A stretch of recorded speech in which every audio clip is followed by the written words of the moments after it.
Rahubat. Welcome to my live. I'm going to turn this around. Just wanted you all to see me. I also wanted to make a statement. There's a sister. You came in my house. The master teacher had this made for me, and you stole it. You took this, and you took the earrings that go to it, and I had to get a new set made. But I wanted to say, for those of you, Rahubat, I wanted to say to those of you who don't know me, I don't like to go live. I'm about to turn this camera around because we have some important things that we have to address about the brother, Damon Alvin Pryor. I want to let you all know that everything that I'm telling you about this man is the truth. It's what I know. It's what I saw. Okay? I lived in Athens, Georgia. I was around these devils. Okay? I have no reason to lie and make any of this that I'm about to tell you up. Now, I have to turn my camera around so that way I have some things in my home. I don't want everybody in my house, you know? Again, I want to state to the sister that came in my house and stole my ensuite with my earrings. I got a new set made, okay? And I don't appreciate, this is why y'all got to be careful who y'all let in your home.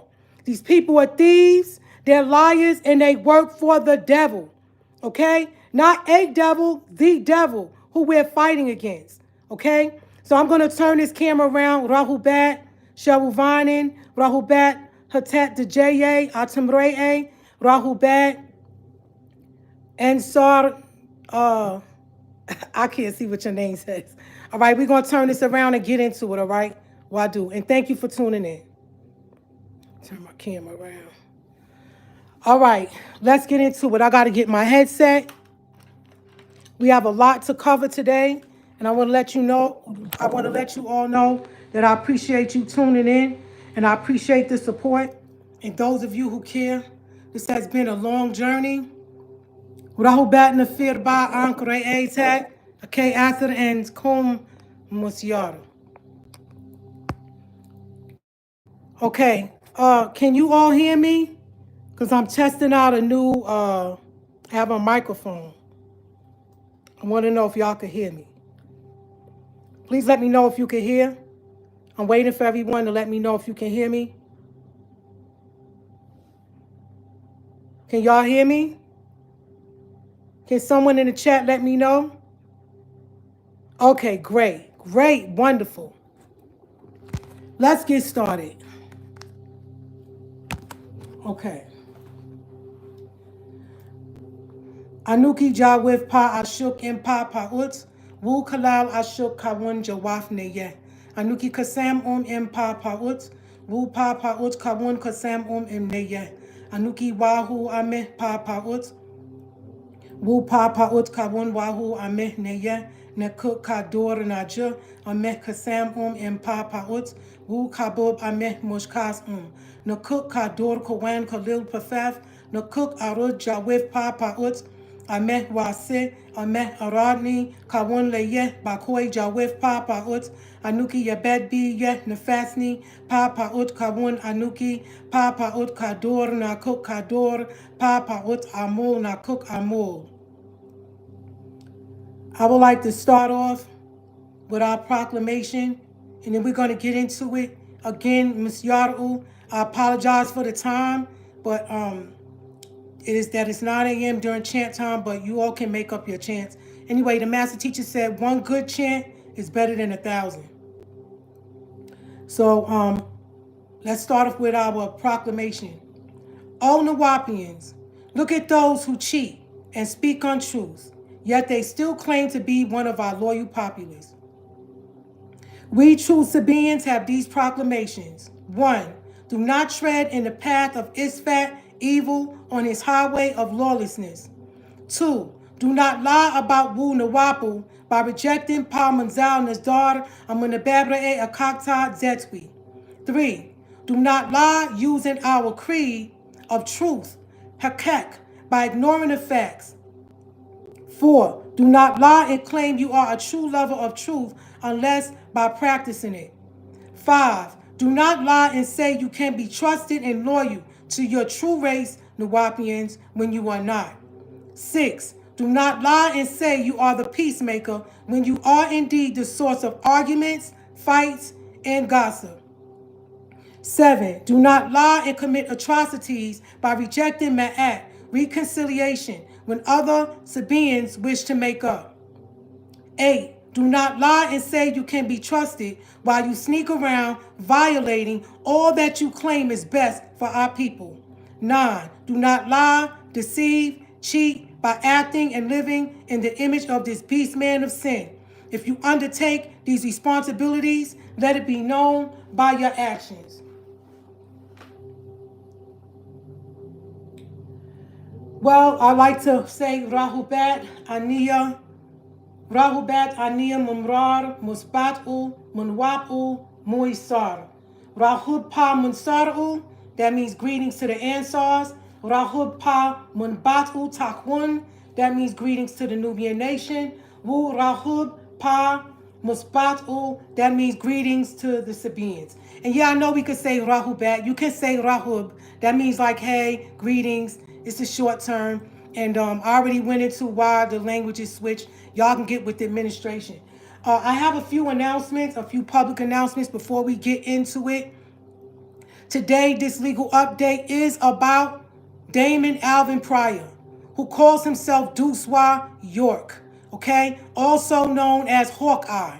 Why would Baba give him the name Hawkeye? Think about it. What is ABC, CBS, FBI? They all have that I, the news, the reporters, the agents. You all have to stop looking at the way people dress. You all have to stop looking at the way people present themselves. And you have to start looking at the way people move.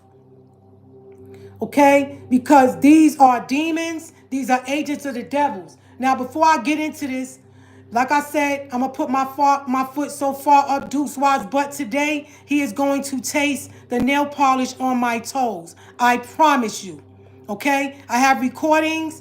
Unfortunately, I could not get there were certain things I spoke to one of the agents, one of the detectives that's on the case with what he did, and a lot of things that I cannot put up on the wall for it would be like exposing. It would be like me exposing what I'm doing to help Pana Nabab Yanun. So I totally understand, and I don't want to get any of them upset with me because they are working very hard to make some things happen. Like I said, you can't play dirty. When you play dirty, it's gonna catch up with you eventually. You're gonna get caught up. So I have a public announcement. First of all, I'd like to say that there is an elder who has some information that Pana Babyanun has asked her to feed his flock. Now, I didn't have time to put it in my chat, but when you go back in the link, I'm going to put her information in there, okay? So there's an elder who has some information that Pana Babyanun has asked her to feed his flock, okay? Now, this sister is coming from the Brotherhood and Sisterhood of Truth for the Temple of the Divine Spirit of Truth. Now, as you know, there are many people that never got a chance to meet Baba, but they came in contact with his doctrine throughout their journey in life during his incarceration, and they wrote him. So this sister was given documents. I mean, she was given, yeah, I know my screen is black. Yeah, I know my screen is black. It's black for a reason. I know it's black, brother, Ansar, whatever your name is, Ansar Methia, whatever, Toonie. Yeah, I know my screen is black. I'm getting to the wall in a minute, so please take it easy. Calm down. We just started. We only been in the room 11 minutes, all right? So now, the sister, her name is, her given name by Pana Babyanun is Atiyet Ba Atum Ray, and it means joyful soul of Atum Ray. Now, she wrote the master teacher wrote her back with some real esoteric information, and she shared some of it with me. She didn't share the whole letter, but it looked like, I didn't understand. It was a lot of drawings about interplanetary things.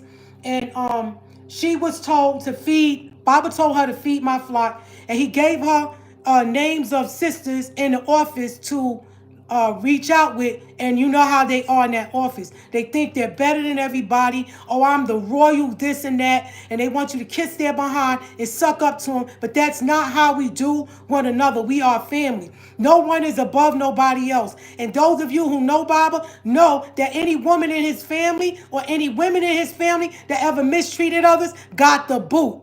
Baba don't play that crap. So Tabitjet, Tabitjet, and all the rest of y'all who work in that office, when this sister reached out to y'all, y'all should have got back with her to feed Baba Flock. But see, you get jealous because it's not from you. You feel me? So the pamphlet is about eclipses and their planetary messengers. And she says plan, ET, airy messengers. Now, Baba was excited from her letter, and he had wrote a whole bunch of things about alignments and different interesting drawings, and I'm not gonna lie, I was amazed. It was as if they knew each other, or they knew things that I didn't know nothing of, you know. And so Pa Zawaltat, she had asked me to let it be known to the family that if you would like to purchase the affirmation, the pamphlet will be $36, and you can send the payments. Well, I didn't put the payments to. I just think it would be easier if you just reach out to her. So her email is host, like a host, HOST, cares, CARES, and that's one word, host cares, the number 9 at gmail.com. That is H as in hotel, over as in overstanding, S as in sun, T as in tango, C as in car, R as in rain, E as in echo, S as in star, and the number 9 at gmail.com. Now, before I begin, as I stated to you all, I have a few public announcements. First, I would like to say about the brother Amonuma, Eldridge Alston. You had no right to put my name up saying that I should get a job. You know, are you upset that you have to work? You know, you have threatened Inenzazatatu, our women. You know, you took all of the content down pertaining to the Master Teacher's freedom. All right? You took it off your platform. You said you were going to do the Lahaj. Then you kept putting logos up with my name on it, following behind that black devil, Hoonsweet, a.k.a. Anthony Montgomery, saying it's Tabitjetism. You have fallen from, you know, is it Tabitjetism? What is Tabitjet? And I'm like, I don't understand where you're going with this. I tried, the only reason why I mentioned your name is to let the family know that you were under attack by witchcraft, but you don't think it's real. Okay? So now, you follow behind the brother, Anthony Montgomery, and, you know, the thing is this, you fail to realize that where you went wrong. You know, you used to put your Cash App on your YouTube channel. When you and I were on a YouTube channel together, you used to put your Cash App up there for your donations, and many of the affirmation that I had given you to read the family about Waki not being the sister of Baba, and how she messed up Baba's name with that Dwight York attached to through his PSI. You read that letter and you got it from me. Okay, how soon do you forget, brother, how I saved your life, bro? When Waki came to the bookstore, the culture center, to put a hex on you, you called me and I told you. I said, look, if she takes something out of her wallet to hand it over to you, I'm telling you right now, she coming to take you out. Do not touch it. That is something that she had marinating for a minute, okay? And you called me, you stepped outside the store, you called me, and you said, I'm so glad you my sister. What happened to that energy?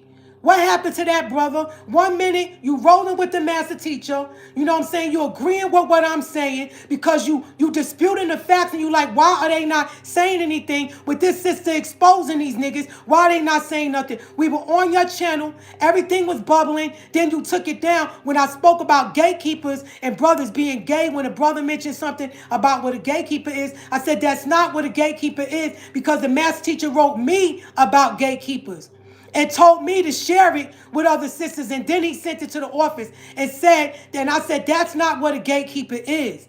A gatekeepers are born into this world a specific kind of way, and they vibrate higher than humans. Because in the beginning of this planet, they were not human beings. They were just beings, and they did not have agenda. And when they personified human form, they were neither he or she. They were just gods. You understand? And so, y'all got it all out of context. And the brother said, oh, but the brothers are gatekeepers. No, if y'all are men and y'all are sleeping with each other, just say that you're gay. But you're not a gatekeeper, because if you're a man and you look like a man, you're a man. But if you were born with a male genital and you have female hands and you look like a woman, you are a hermaphrodite. Vice versa. I'm not going to get into that because today this information is about Damon Alvin Pryor. But a lot of y'all do not know me. Y'all never got to know me. And if y'all don't know anything about me, you only know the person that you hear on YouTube. Stop listening to rumors about niggas and tell them to bring you the facts. Because they're telling you, Baba said this about me. Bob, tell them, let me hear it. Because the brother from London, the Babcat, he's always got something to say about you. First of all, nigga, you all the way in London. You don't even know what the hell is going on. Have you stood before these people? Have you seen them in the flesh? Have you been around them? Y'all want to know what's going on? I opened up the doors for the Babcat and Tabitjet to go up to see Baba so that y'all can question them. Why are you not questioning them? And why are you not thanking me for opening that door? You want to talk about somebody getting a job? You're upset, Amanuma, because you got to go to work now. But before that, when things was bubbling on your channel with me, niggas was dropping money in your Venmo account, your PayPal account, your Zelle account, and your Cash App. And now you was walking around talking about you preaching a word, and you out on this side, and you teaching, and brothers need to propagate. And then when that shut down, then them niggas cast a spell on you. I told you, I was like, why is Lifeway giving you money? I told you that nigga is a sorcerer. You did not listen to your sister, so now you dealing with the consequences. How dare you put my name up telling me that I need to get a job? You're not Baba. You're living in a boarding house. Get your own apartment. Get your own car. You had a car. What happened to your car, Amanuma? You crashed it. Why? Because they cast a spell. I told you that they're witches and they're warlocks and that they work for Satan. Instead of you listening to me, you listen to these niggas and you're going to find yourself in a bad place. Stop messing with me. Keep my name off your freaking channel. If you don't have nothing nice to say, don't say it at all. Because I've been nothing but kind to you. You see, but what happens with brothers is they let their ego get in the way. They're upset about the matriarchal rule, and Baba don't want to deal with y'all because you had the mitochondria DNA, but you lost it. Now, I didn't ask Baba how you lost it, but you all come from women. Now, another thing that I have to elaborate on is about the behavior of our men. Asabin Pa Musbatu. You know, a lot of y'all are taking pictures, standing up next to the picture of Ponda Bab Yanun. But what you are really representing is fakeness. Because if you have that connection with Baba, why do you have to do that? If you're representing the master teacher, what's the need of the pictures to prove that you walk with him? So you have Ponda Bab Yanun, who is all right and exact, who we know is our Lord and Savior, correct? He's the one and the only one who knows the way to our freedom, the way out of this mess. And what do many of you do? Let's take Duswat York for an example. And don't worry, family, like I said, I have pictures on my wall. We will examine this demon in a minute. Yet I need to address a few issues and set the record straight. Now, look at what this devil does. Damon Pryor. He takes a picture of himself and puts a picture of Ponda Bab Yanun, and like it states in John chapter 10, verse 30, and he says, I and the Father are one.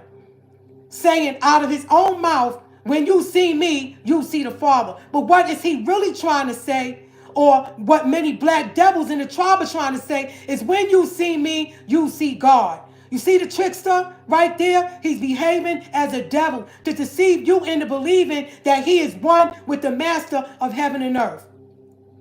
Now, we all have been knowing for years that you do not bond partners with the Most High, for he is alone and has no partners. And by the way, he took that picture down that he did have of him in his face with Ponda Bab Yanun, because I was looking for it to put it on the wall. What a devil.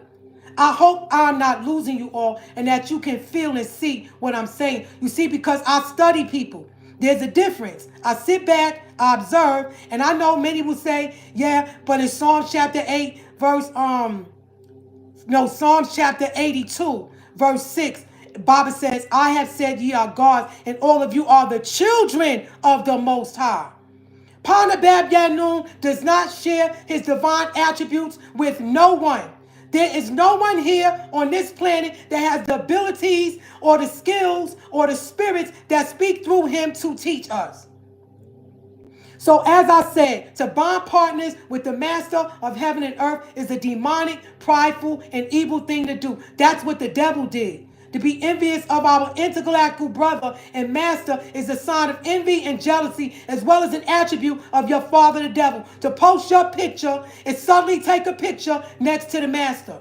Now, I'm not saying that some of you are doing this, because some of you may mean well. I'm not saying there's anything wrong with taking a picture with the master, but I noticed that a lot of niggas in this tribe that are black devils, if you look at their Facebook page, they got all these pictures of Bible, all these pictures of the doctrine. I mean, come on, man. That's not even real. That's an image to portray to you like they do with commercials, to make you think, to throw you off, to make you think when you see them that they really work with Bible, but they really work with the devil. I want to say this for the last time. So a lot of you freaking devils, a lot of you brothers who think you Bible, you are not him, and you could never be. And most of you men could not last a month in prison. And if you and your father are one, why was you, Duswa, released from the feds? And your co-defendant, Ayub, was left to do his time. You turned evidence on your brother, who you got money with, when you were doing bank fraud and driving around in a Range Rover. But when time came for you to do your bid, you made a deal with the government like the rat that you are, and you came out and turned on our Heavenly Father. Panabab Yanun. You see, family, what Damon Pryor did, it's demonic. He is a demon, and I'm going to break it all down in just a moment. I just need to express myself about the men and the things that men have tried to do to me and have done to me. And the women that practice witchcraft, and the men, and the men that try to dishonor me by trying to defile my body. Let me give you, I'm going to run down a list of things so you all can understand what's going on, because this is 2024. Like Cat Williams said, it's time to reveal the truth. It's time to stop playing games with the lies and expose these niggas for who they are. So now it's time for me to tell. Okay? Now, let me tell you what happened to me one day.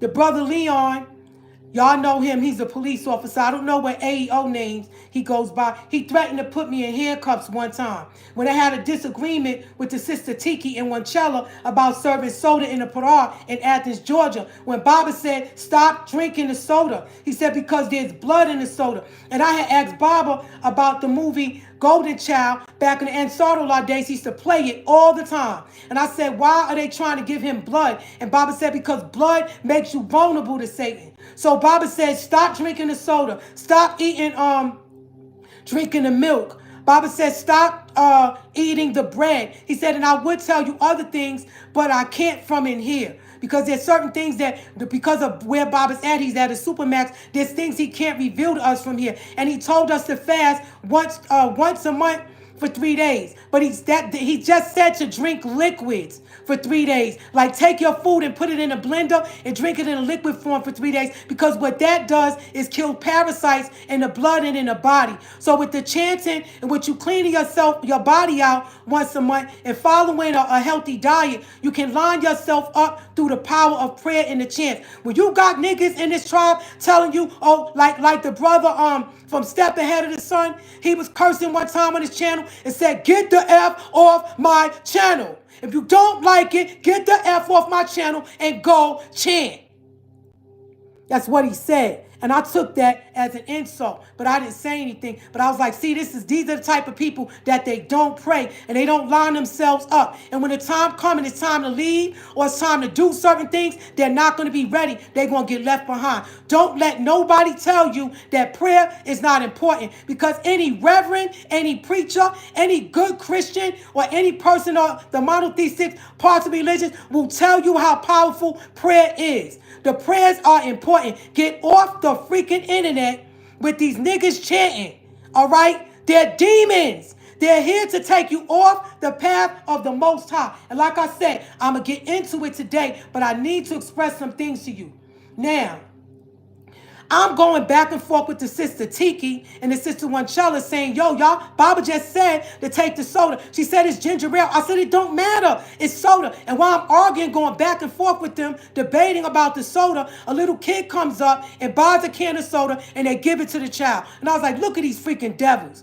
So I said, I'm gonna come back there and throw all them cans of soda in the garbage. And then the brother Leon said, and I'm gonna put you in handcuffs. And I turned around and looked at him like, first of all, you don't even know me, all right? The second of all, I told Bob about it, and Bob said none of our women belong in handcuffs. But you think about this, y'all. What would make a brother in this tribe want to put me in freaking handcuffs? Why? Because me, first of all, you in my business, nigga. I wasn't talking to you. I was talking to Tiki. All right. So and then Hotep, Amunet, and Naomi, who's not here anymore, was standing right there and didn't even defend me and speak up. And I said, okay, now I know who's who around me. While y'all niggas try to play it off like y'all like me, when I was getting letters from Bible and he was mentioning my name, they like to play you close. And then all of a sudden, when things die down, they don't know you no more. Then all of a sudden, when you get a name or a title, here they come. Devils, black devils, witches and warlocks. And they're there to deter you from getting your rightful place where you belong as children of the Most High. Then, right, when that happened with the soda thing, I told Bob about that. Then the brother, Ian Bolivar LaFranc, who calls himself Dr. Atton, one time I'm standing, this is when we was in Athens and in Decatur. I'm standing in the doorway waiting for a sister to take me home. I was only standing outside the door, okay? And he came walking behind me, rubbing his groin against my buttocks.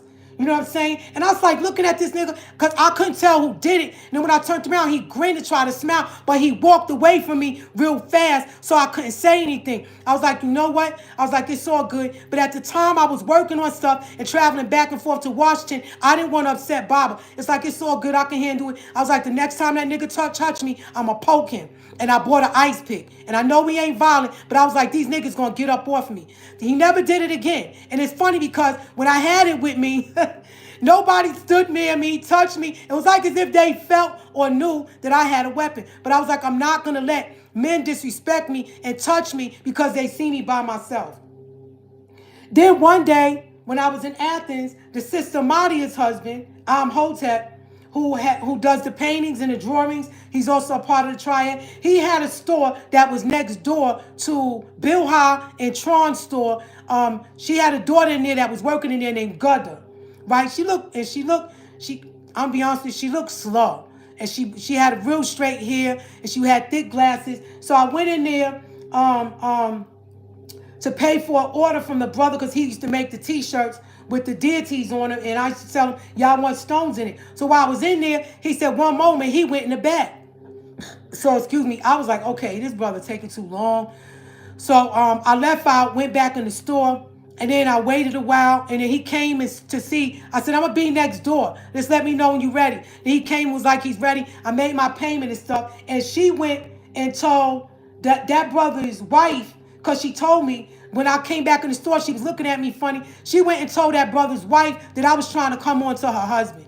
See, you see how these people, these are niggas that lived on the land, y'all. These are Tamaranians, okay? People that was on the land with the master teacher. Now, the sisters in Macon, Georgia, was slandering my name. Now, mind you, I had not met none of them, nor did I knew any of them. They just kept spreading rumors about me, staring at me because they was jealous or whatever. Then I had another incident with the brother K-Moore, right? Because at that time when I got to Athens, and I'm not trying to say everybody wanted me, okay? What it is that it's just like when a new girl move on a block or they see a woman and she doesn't have children, we're a tribe. Brothers is looking for a mate, a sister that walk in the truth. So that's what it was. But at sometimes, like I said, it got out of line because I was by myself. You see? And that's how animals move in the jungle when they hunt too. They don't hunt in a herd. They try to catch one when they alone by themselves. So the brother K-Moore, right, was trying to leave his mate Scholar at the time. Well, so that's what he told me. And at one time, I said, well, if you don't want to be with your mate, why don't you just leave her? He was like, because I'm trying to find another sister. That way I could get with that sister and then we could be together. And I said, no, it don't work that way, brother. If you're unhappy, you leave. you get yourself together, and then you find someone else. You don't leave this woman and shack up with the next woman. Like, that's wrong. And so then what he did shortly after that was he was trying to hook me up with some brother named DeLeon. And so, who I told came on to his face. I said, listen, you trying to hook me up with that brother DeLeon? And he said, yeah. I said, well, let me tell you something. He's gay. He said, what? I said, he is a gay man. I said, he might not be gay now, but he's gay. I know a gay man when I see him. All right? I have intuition and psychic abilities. I know a gay man when I see a gay man. I don't care how much he lifts weights, how built he is, how macho he is, how long his freaking beard is. It always shows. And I'm not against the LGBTQ community, but like, men have to give women a choice. If they want to be with you, if you were in that world and in that lifestyle. His eyes got big and looked at me like he was scared. Then he said to me, I know when Baba come out, you're probably going to get a job, in census department. I'm looking at this nigga like, census? Why would I want to be in that department? That's like the department where when things go bad, those sisters have to make decisions on what they're going to do to families. So you sit up here, you see, I'm going to tell y'all, when you trying to walk right, and you look good, and you take care of yourself, and you walk in with the bastard, these devils will watch you, and they'll try to get you off the path because they're jealous, and they know who Baba's people are. I'm telling you. So then check this out, right? There was another incident where there was an elder who they called Noble Cully. He transcended. Big dude. He used to be the clown on Tamaray. Now, there was a fight in Athens with the Friends of Malachi, and Mr. Bundy and Agent Patrick, they were fighting over money because Mr. Bundy and Agent Patrick had set up this fund called the Friends of Malachi. This is important, family. I know this isn't about what I'm about to get into, but I have to tell you this. You will understand when this is all over. So now, I'm sitting down in a chair because it's crowded, and I'm like, I don't want nobody hitting me with no glass. It looked like it was about a fight about to break out. I said, let me move out the way, and I went and sat down because the sister who I took a ride with was somewhere in another area, and I was like, I'm going to sit over here till she ready to go. And he came over to me, like towards me. Now I'm sitting down, he's standing up. So he gonna turn around and put his groin like in my face. So I took my chair and backed it up. He gonna try to move up. And I'm like, yo, what is wrong with this dude? So then I got up and was like, excuse me. And he was like, excuse you. And then one day he said to me, I know you. Such and such. I said, brother, you do not know me. I've never been in Georgia ever in my life. I came to Georgia in 2004 when I was released from federal prison. What are you talking about? He said, no, I said, you don't know me, and I'm not Pamela Knox. He said, no, I know who Pamela Knox is. I said, okay, you don't know me. And I wrote Bob about it. You see what I'm saying? And he ain't here now either. I'm saying all of this to explain to you all what went on with me before I got where I am today. Okay? Then I had Zanitra. She kept coming to my house, pretending she was good, spending the night, and stealing my earrings or taking items of mine to perform witchcraft. Okay? Now, Damon Pryor and his mate Neeful, let me tell you what they tried to do. This is when I was in Athens. Now, all these freaking witches, these evil people, these niggas that used to live on Tamaray, they all just coming at me this way, right? Different spurts in time. Okay? Damon Pryor and Deuce Watt and his mate Neeful tried to get me to go to Disney World with them in Florida. I was like, no. So then she had her mate call me and said, here, you talk to her. He was like, they was trying to convince me to go to Disney World with them to try to set me up and defile my name and my character. So I'm just trying to give y'all examples of these people because they will try to defile you. They work for the devil. They are here to destroy. If they see you got a little light in you, you trying to walk right, you trying to do good, here they come. And they always come with the facts of the doctrine. They always come. So it's best to stay to yourself. Stay away from these people until the math teacher come home and you find out who is who, because a lot of them are devils in disguise. Now there was another brother named Hotep, named Hutep. Well, I'll tell you about him later. But there was another sister named Hotep Amunet, right? That's the one who runs the Captain of North Carolina store. Let me tell you what she tried to do to me. She tried to get me to sleep with her son Adam. She has a son named Adam. Now, mind you, I know I knew her before her son was born. And her son's father, named Abdul, used to work in a pizza shop. And I liked him. I thought he was African. But then I found he was like, no, I'm from Brooklyn. I was like, oh. And he used to give me free pizza when I used to come to class. I would go to the pizza shop and we would talk and stuff. And I was like, oh, I kind of like him. But then the math teacher she asked the math teacher because she had him for her mate, and they wound up being together, and they had a son. So now one day she asked me, because these sisters or brothers will see you without a mate, and in their mind, they're like, okay, well, she ain't got nobody, she ain't with nobody, but what's going on with you sexually? You see, they always tapping into that sex force, and the thing is this, everybody is not the same. All women don't feel the same. Women fall in 4 categories: cultured, domestic, educated, and companion.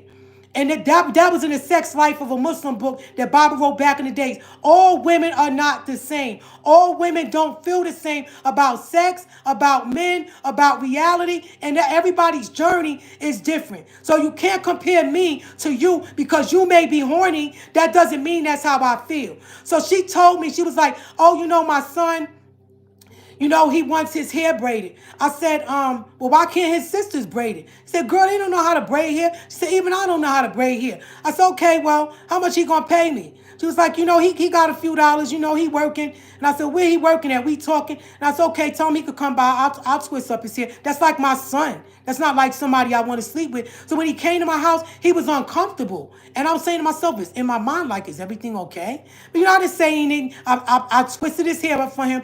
He left. Then he came again, but this time he came with his friend. And then I realized that his mother was trying to get me to sleep with her son, telling her son that I like him. Making him feel uncomfortable. See, these women are witches, they're whores, and they're jealous. And they will try to defile you if you let them to. Or if you let them, okay? Then I had another incident with Iris Hamilton. Iris Hamilton put me in handcuffs. She lied. We got into an argument because I was staying with her. When I lost my apartment, she said, you could stay with me because you used to watch my daughter. Don't worry about it. She knew I was working on Baba's case. So when I was at her house, she just started getting jealous because Baba was writing me and wasn't writing her. I was getting letters and she was just getting jealous. She couldn't take the sight of me. And I said, okay, you know what? I got to get out of here because I was feeling the vibes from her. So then she came in one day and was like, yeah, you need to get out. No, I told her, I said, I'm moving Sunday. My best friend who I grew up with lives in Covington, and she got a little condo out there, and she told me I could come and stay there. She just wanted me to watch her dogs. I was like, oh God. But I was like, it's better at least I'm near with somebody I know that knows my family and I grew up with than with Iris acting funny. So what happened was when Iris came in the house, she said, no, you could get out now, B. She called me the B word. I said, what? And she said, yeah, give me my keys. She tried to snatch the keys, and I grabbed them, and then she dug her hands in my skin, and she called me a black, ugly B. Oh, Doc don't want you. Started screaming, Doc don't want you, B. And the elder was downstairs, and her daughter waiting for us to go to class, and the brother I am Hotep was,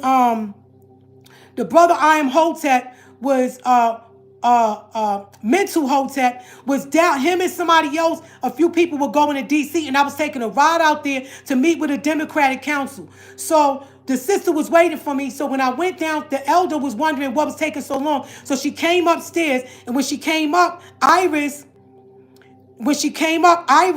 said, she told the elder that I told her that her daughter's husband wants to F me. This is what she said. I said, what? I said, that's a goddamn lie. I said, that's not what I said to you, Iris. I said to Iris, look, I could go and stay with them. They have a house, but the sister has a husband. And I don't want to be in a home with another man. I said, if it was just her and her mother, it would be good. But the husband is there and they just got married. I don't want to be in a house with a sister and her husband and her family. It would make me uncomfortable. So that's why I'm here. But I was letting her know that I had options. She lied and said that to the lady. So then she had told her daughter to call the cops when the fight broke out.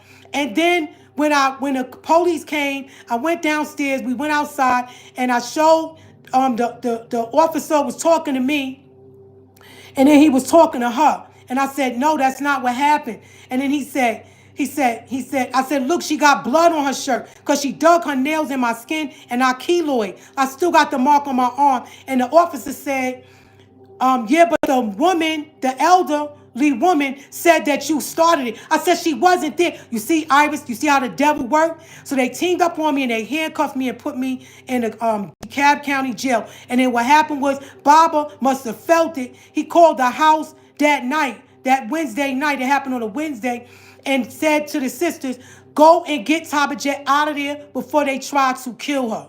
And they had put me in a room with this Celtic woman. And then before I didn't even lay down. They gave me a bed. They gave me a sheet. They took my picture, my mugshot. And then when I went to court, I told Iris, listen, if you don't go to court, they'll drop it. She was there in court, her and the elder, sitting there trying to prosecute me and get me time. So I went and talked to the prosecutor and said, listen, I know this girl, whatever. So they wound up giving me anger management.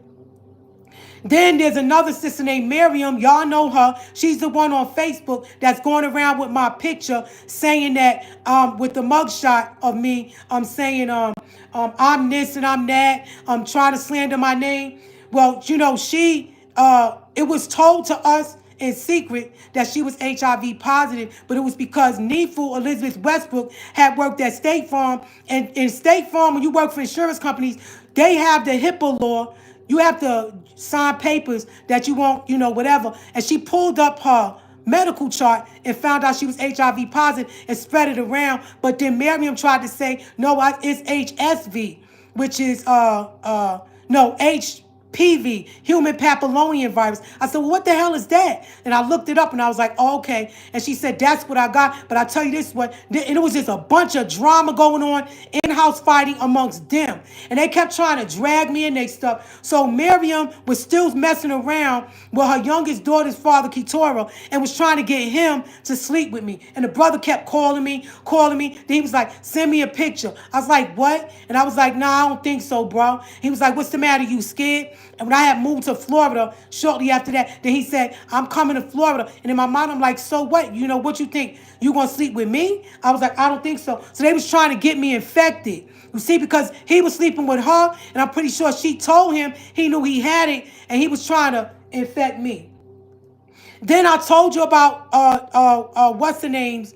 I told you about Dana's husband, Bobby Dixon, how he walked by me and bumped me real hard with his shoulders and tried to take my freaking arm off. Okay? Then I didn't tell y'all this, but another brother named Hootit, who's Bakita's mate, one time he used to always come by my house, say, I'm giving you money for Baba. I want you to keep in mind, this is for the master. And in my mind, I'm like, I'm not stupid. I know what you're trying to do. And he would say, can I use the bathroom? And I'd be like, yeah, you know, go ahead. The bathroom's there. He would go and use the bathroom and would open the door and you could hear him urinating in my toilet. Like I'm telling you, y'all, these niggas are evil. Okay. And one time I was in my house and I had a dream. Baba came to me. He said, be careful. That brother's trying to come over to your house to have sex with you. I said, what? And I woke up. I said, oh, sweat. Baba just came to me in a dream. And I woke up because I fell asleep on my couch. I was studying and I took a nap. And then as soon as I woke up from the dream, he woke up and said, yeah, Rahul, I have to come to Florida. I come out that way and I have something I need to talk to you about. But, you know, I don't want to talk about it over the phone because it's not good that we talk over the phone. I said, okay, well, if you're coming out here, there's an elder and her daughter that's coming out here because they want their hair braided. You could pick them up and you could come out. And he never came. You see what I'm saying? So it's like, you know, then another sister, Mufida, she stole a silver necklace from me that was made for me for my passkey seal. The brother went to Trinidad and I never got to wear it and I had it and I was at her house doing her hair and she took it from me trying to do witchcraft. And then she called me one day asking me for something personal of mine to give to the brother Iron Bolivar Frank's wife so that they could try to hurt me. So you see, when I moved to Florida, the brother Iron Bolivar Frank, he went in my house. I told y'all that he stole a pair of my underwears to try to make me his mate through witchcraft. And he pretended the whole time that he was down for Baba to get out of jail. And all the while, he was a lizard. You know, he's like some type of lizard, like wicked, like reptile, trying to take me off the path to sell my soul to the devil he serves. Then there was another sister named Angela Amber Rose who came to my house and stole an ornament from my hair. And the next thing you know, I'm locked up. Now I get out the jail, and then I got into an argument with the judge over a pair of sunglasses. And now I was in Supreme Court over a pair of glasses. I was like, this don't even make no sense. So I got in trouble with her, and me and her went back and forth. This was about 7 years ago, and I had to do a few months in the county jail, about 30 days, about 90 days in the county jail. But like I said, that was done from witchcraft because they sent her to my house. Leah sent her to my house to get that ornament from me, okay? And because they were upset that I had went to Africa, okay? And they spread rumors about me and said I was trying to lock Baba up until they read the letter that he sent me when he said that we were mates in a past life. You know what I'm saying? But when I was in Africa, I already told y'all that they tried to kill me. You see, they tried to kill me, and they used these two demons, these Gideon demons. If you look up the word Gideon, you'll see the demons that they use to try to kill me. And that brother that calls himself the young elder knew about it, and that's what made me upset about him. Okay? There's another brother, Spanish brother named Alabaz. He said he wanted to help me, called me, reached out to me. I was like, okay, good. Help me, brother. What's up? You know, he said he lived on the land. You know, we talking or whatever. And then he calls me one day and says something about he had a dream about me and that I made a sexual gesture to him. He can't lie and say that it's a lie because I had someone else on the three-way that hurt him. Okay? So I ask all of you that are listening, what did I do wrong? Okay? Why am I so angry? How come I am exposing these devils? Is because I know them all. They all showed their colors to me. And this is a year of removing the lies. And I needed to tell you all that. So that way, when you listen to me, when you hear me, you'll understand what's going on. Okay, you'll understand what I'm dealing with. And then ask yourself, why aren't the people who are upset about me exposing the people, why didn't they speak up for Baba? Baba been in there 22 years. People been slandering him on the internet. The only brothers that stepped up was the brothers that Baba called the Four Winds. That was Ahasanin Patatum, the brother Kafre, and the two other brothers that used to come after them when they used to say stuff. They would do videos. They would do they did a rap. They did a rap about it. You understand what I'm saying? Where everybody else was trying to steal Baba money, keep him locked up, play games with his life. They was all sleeping around with each other, and none of them ever fought for his freedom. You understand? It was all a game for money, lies, to take those who cared about him off the path. Whenever sisters or brothers came up with a plan, they would say, oh, if y'all got something, bring it to us because y'all going to be messing up the case. Y'all messing up the case. If y'all got an idea, y'all let the office know. Let the administration know. Get with the clan mother. Get with Joe and Robbie. Get with Rick. Get with Neeful. Get with Dana. Get with, they would name, get with the Babtech. Get with the office. Y'all run it by the office first. Why? Because they want to see what y'all doing, to steal your ideas or take it and sabotage it. Okay? So you see, our assignment is not to compete with Baba Yanun. Okay? Our assignment is to guard him. You see, the men and the women that was around him, they had left their place. You see, so what happened to those of you that were on Tamaray and had this assignment to protect him, y'all began wanting to take his place, or y'all began to wanting to be in the world. In other words, some of y'all brothers, y'all wanted to bond partners with the Most High. And as our ancestors looked on, they were forced to remove him from your presence to see who is who and let the leaves fall where they may.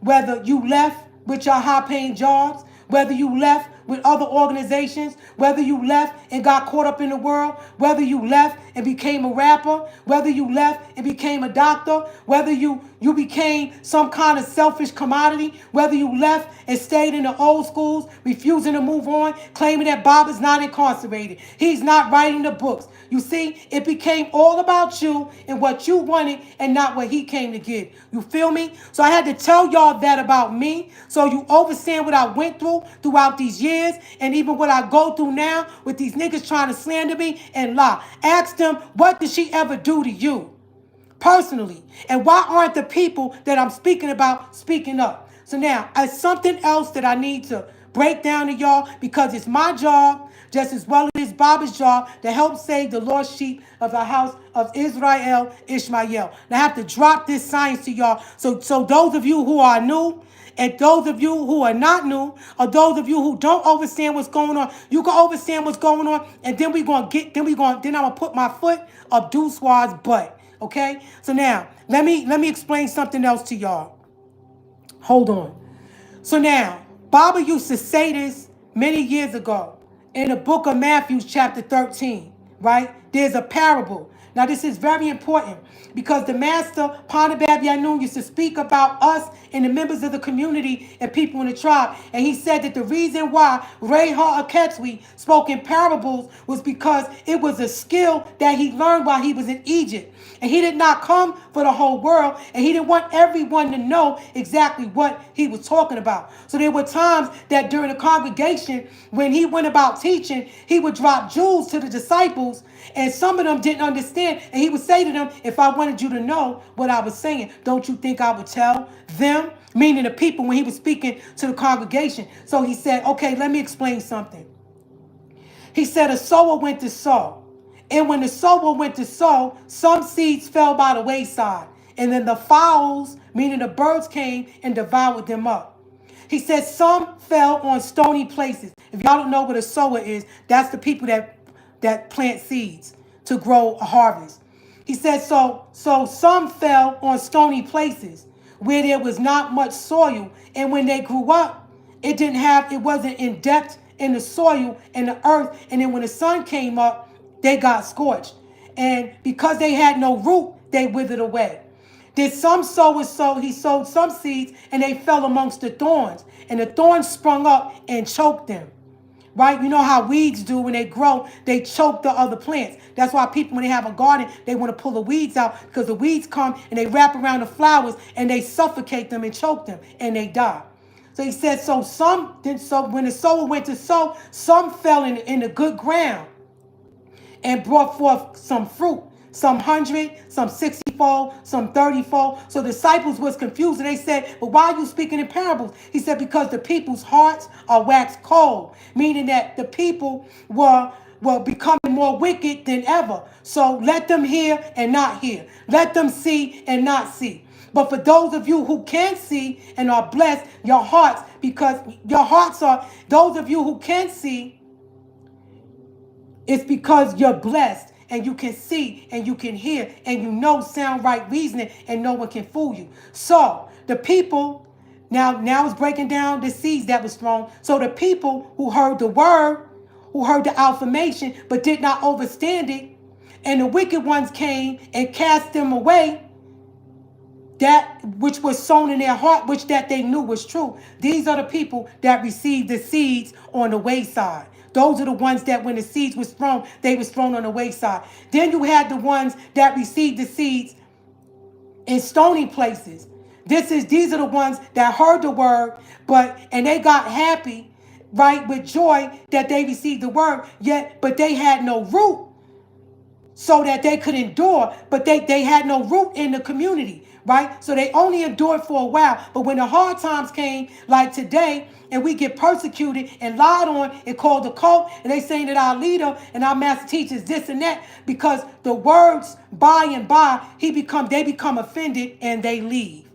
Right? So these were the people that received the seeds or the word in stony places. Then there were those that received the seeds among the thorns. These are the ones that hear the word, and then what happens is, they start getting caught up in the world and the deceitfulness and the root riches of the world, and then the truth gets choked out of them, and then he or she, they become defiled and unfruitful. Okay, but then he who receives the seed onto the good ground, these are the tribal members that hear the word, they understand the word, they bear fruit, they bring forth 100-fold and 60-fold and 30-fold, and this means that they are an asset and not a liability, and they become prosperous in the word by living in the truth and staying close to the master, for he's the only one that knows the way. Okay, now there's one more thing I gotta bring up, and this is about our sacred feminine. Okay, because while y'all brothers are going around speaking vile about me and trying to slander my name, let me remind you, okay, while you walking around living in malice and being envy, walking around hating one another, how you all failed the test of time. Okay, Baba said this was what they call the test of times. All right? It's about a man's, look, listen, it is a man's job to maintain his wife from the bottom of her feet to the top of her head. And as a Sabine Zawal said, it is a gift from the Most High because she implements and embodies the truth while other women of the world embodies the throne of Zuin with their stripper clubs, alcohol, dressing like whores. You know what I'm saying? And these women have been accepted by Apophis. So see, the way you treat a Sabaean woman should be the way you would be appreciating the Most High. How you treat your women and how you treat your mother is how you should respect all Sabaean women that represent who and what we are to our men and to our children. I'm not in any of y'all bedrooms, and the only sisters that I have ever exposed in the tribe are the women that are practicing witchcraft, which is against our way, passing themselves around. This is not our way, going from man to man. There are newcomers who are looking as if this is the way we live. Now, let me explain something real quick for all you sisters. There is a Zelle disc. It's recording everything. You cry, you urinate, you defecate, you laugh, you eat, you sleep, you write, you study, you walk. Everything is recorded on this disc, and it's the size of a silver dollar. When women sleep around with men, the math teacher said that when an authority look at your Zelle record, at your disc, it's like a small CD the size of a silver dollar. Baba said it has specks on it, blue specks all over it. That means that you're not clean. Okay? For those of you who don't know. Okay? We do not, as women, go to others' homes taking things that do not belong to you. We do not force any Sabaean woman to be into relationship with you by performing witchcraft using the seduction of Satan. Okay? Now I want to read something real quick in Pentateuch chapter 6, verse 47 through 48. This is what it says. It says a woman cannot have more than one male sexual partner at the same time. This confuses her inner beings, its genes, and her DNA. It says, and if she separates from a sexual partner, she must wait for 8 cycles before she has sex again. Okay? That's for the women. And now, Pentateuch chapter 6, verse 32 and 39 says, no man can take more than one female if he does not first confront the one he has, and she is well taken care of, and all her needs are taken care of, and she agrees to the choice. It is not for him to choose on his own without asking his first consort to be a part of the decision. Each of you started out together. In most cases, she gave up her life and living to be what you wanted her to be, so she has rights. Okay, I wanted to say that because no man can try to force me or any sister in his tribe to be his mate and talk about this I want a second mate stuff. That is not our way. And I also want to read this about the Nawapian man on page 5, verse 43 through 53. Let me read this and then we're going to move on. The Nawapian man, page 43, it says, the Nawapian man never betrays the Nawapian, nor does he avoid helping one in distress or his time of trouble. A Nawapian man does not look at a fellow Nawapian's relationship as a thing of thistle to be blown away before the first puff of the winds of adversity. Wait a minute, 43. Oh, it says, the Nawapian man never betrays the Nawapian, nor does he avoid helping one in distress in his time of trouble. A Nawapian man does not look at a fellow Nawapian's relationship as a thing of thistle to be blown away before the first puff of the winds of adversity. The Nawapian man is vigilant in the cause of justice and swift to right a wrong. The Nawapian man is never lustful. The Nawapian man is never lazy. The Nawapian man is never disrespectful to Nawapian girls, ladies, females, or women. The Nawapian man acknowledges his own ignorance and does not let ego or pride rule him. The Nawapian man welcomes the teacher of truth.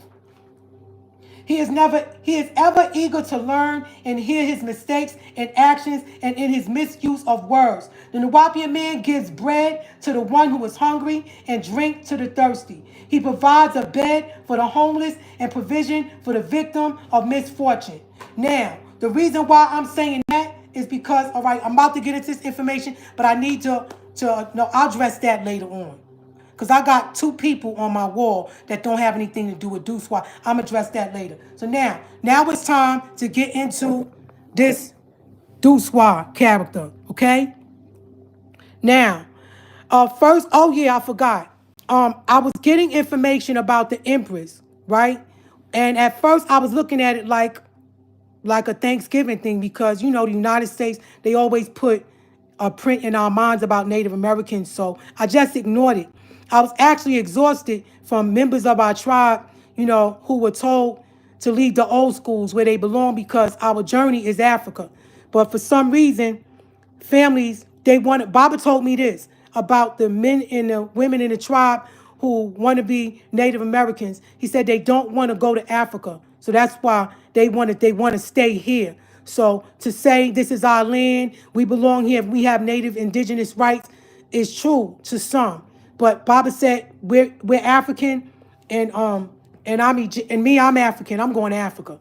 Okay. However, because Zazatatu women are the true gods and goddesses, we are in fact the Mumtat, the matriarch, the matrix. And so we are the mothers of this Takwam in our world, and everything comes from us. So I would just like to let this is why I'm sorry, I'm getting tongue tied. I didn't want to let the brothers make me feel as if this Empress is like she was coming in to step on our tribe or anything like that.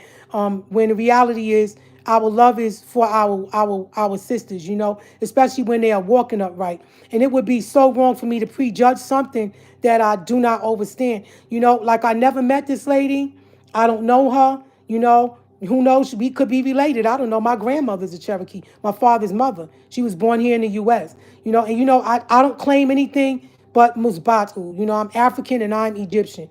However, it would be wrong and disrespectful to speak out against someone that I know absolutely nothing about. But what I do know is that who she says she is. And an empress has the right to the and that she's the empress that has the right to the documents that belong to her.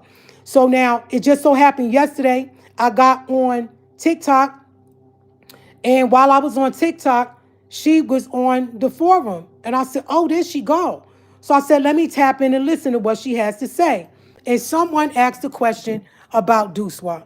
Now, first, let me tell you something about Duswa. Duswa works for the government. He is an agent.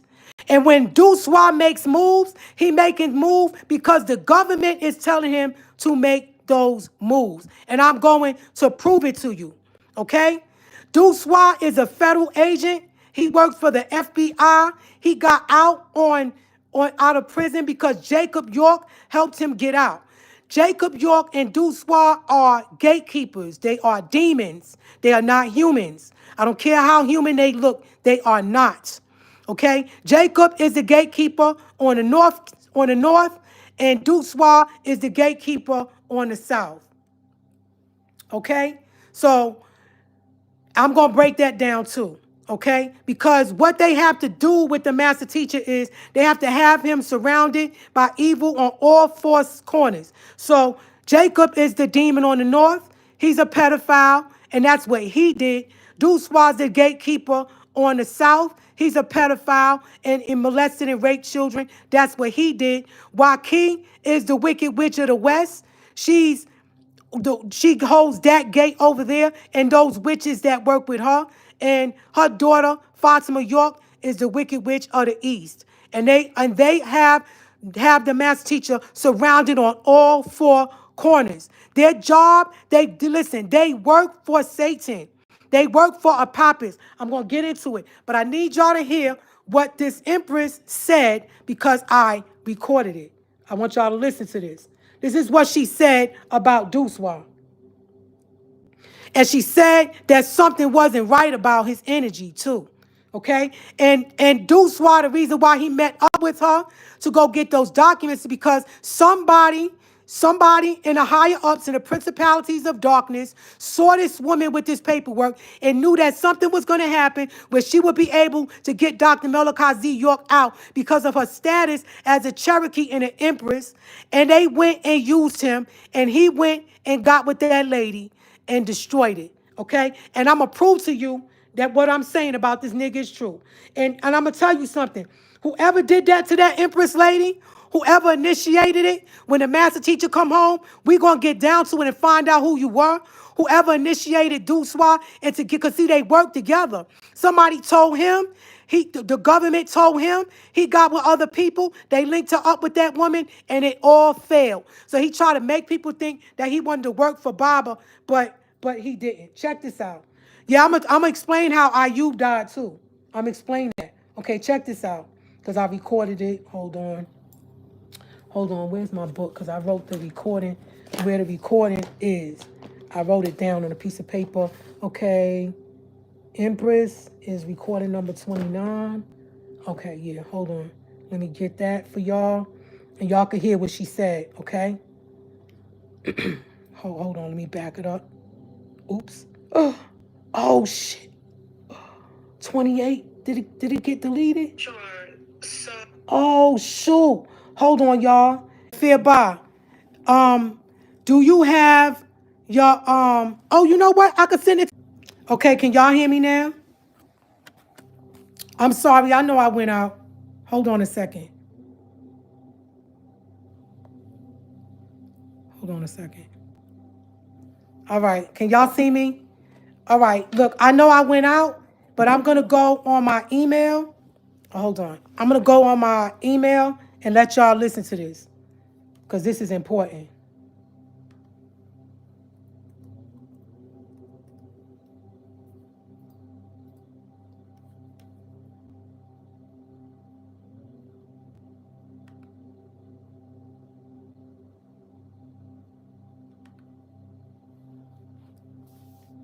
And you can hear, you're going to hear what she said about, hold on, did it get to me? Oh, excuse me. I don't want y'all in my business. This is why I don't like going live, because I don't want people in my business. Hold on.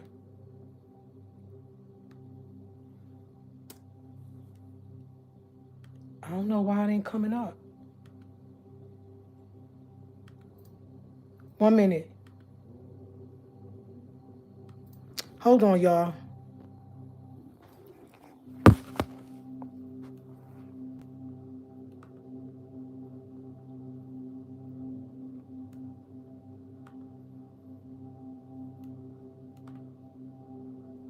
Can y'all hear me?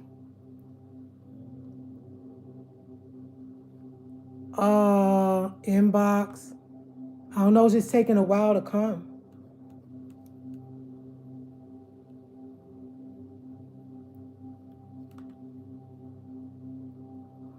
All right, let me try sending it again.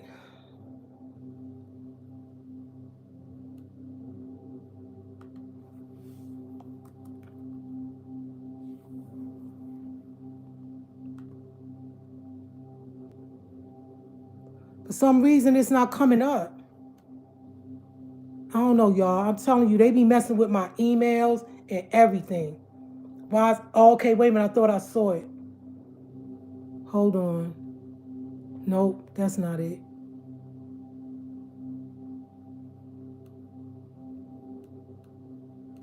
I don't know why this thing ain't showing up.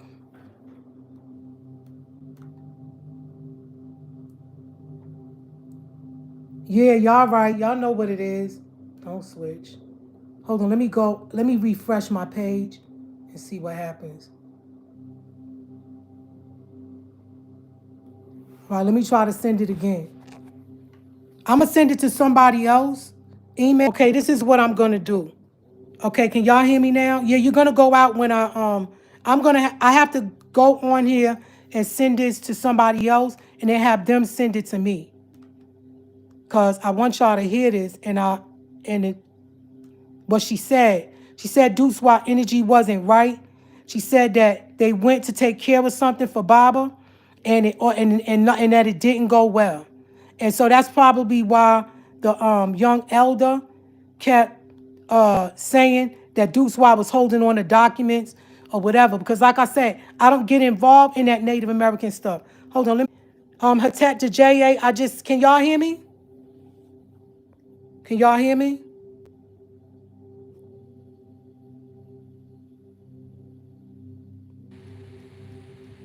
Can y'all hear me? Can someone let me know that they can hear me?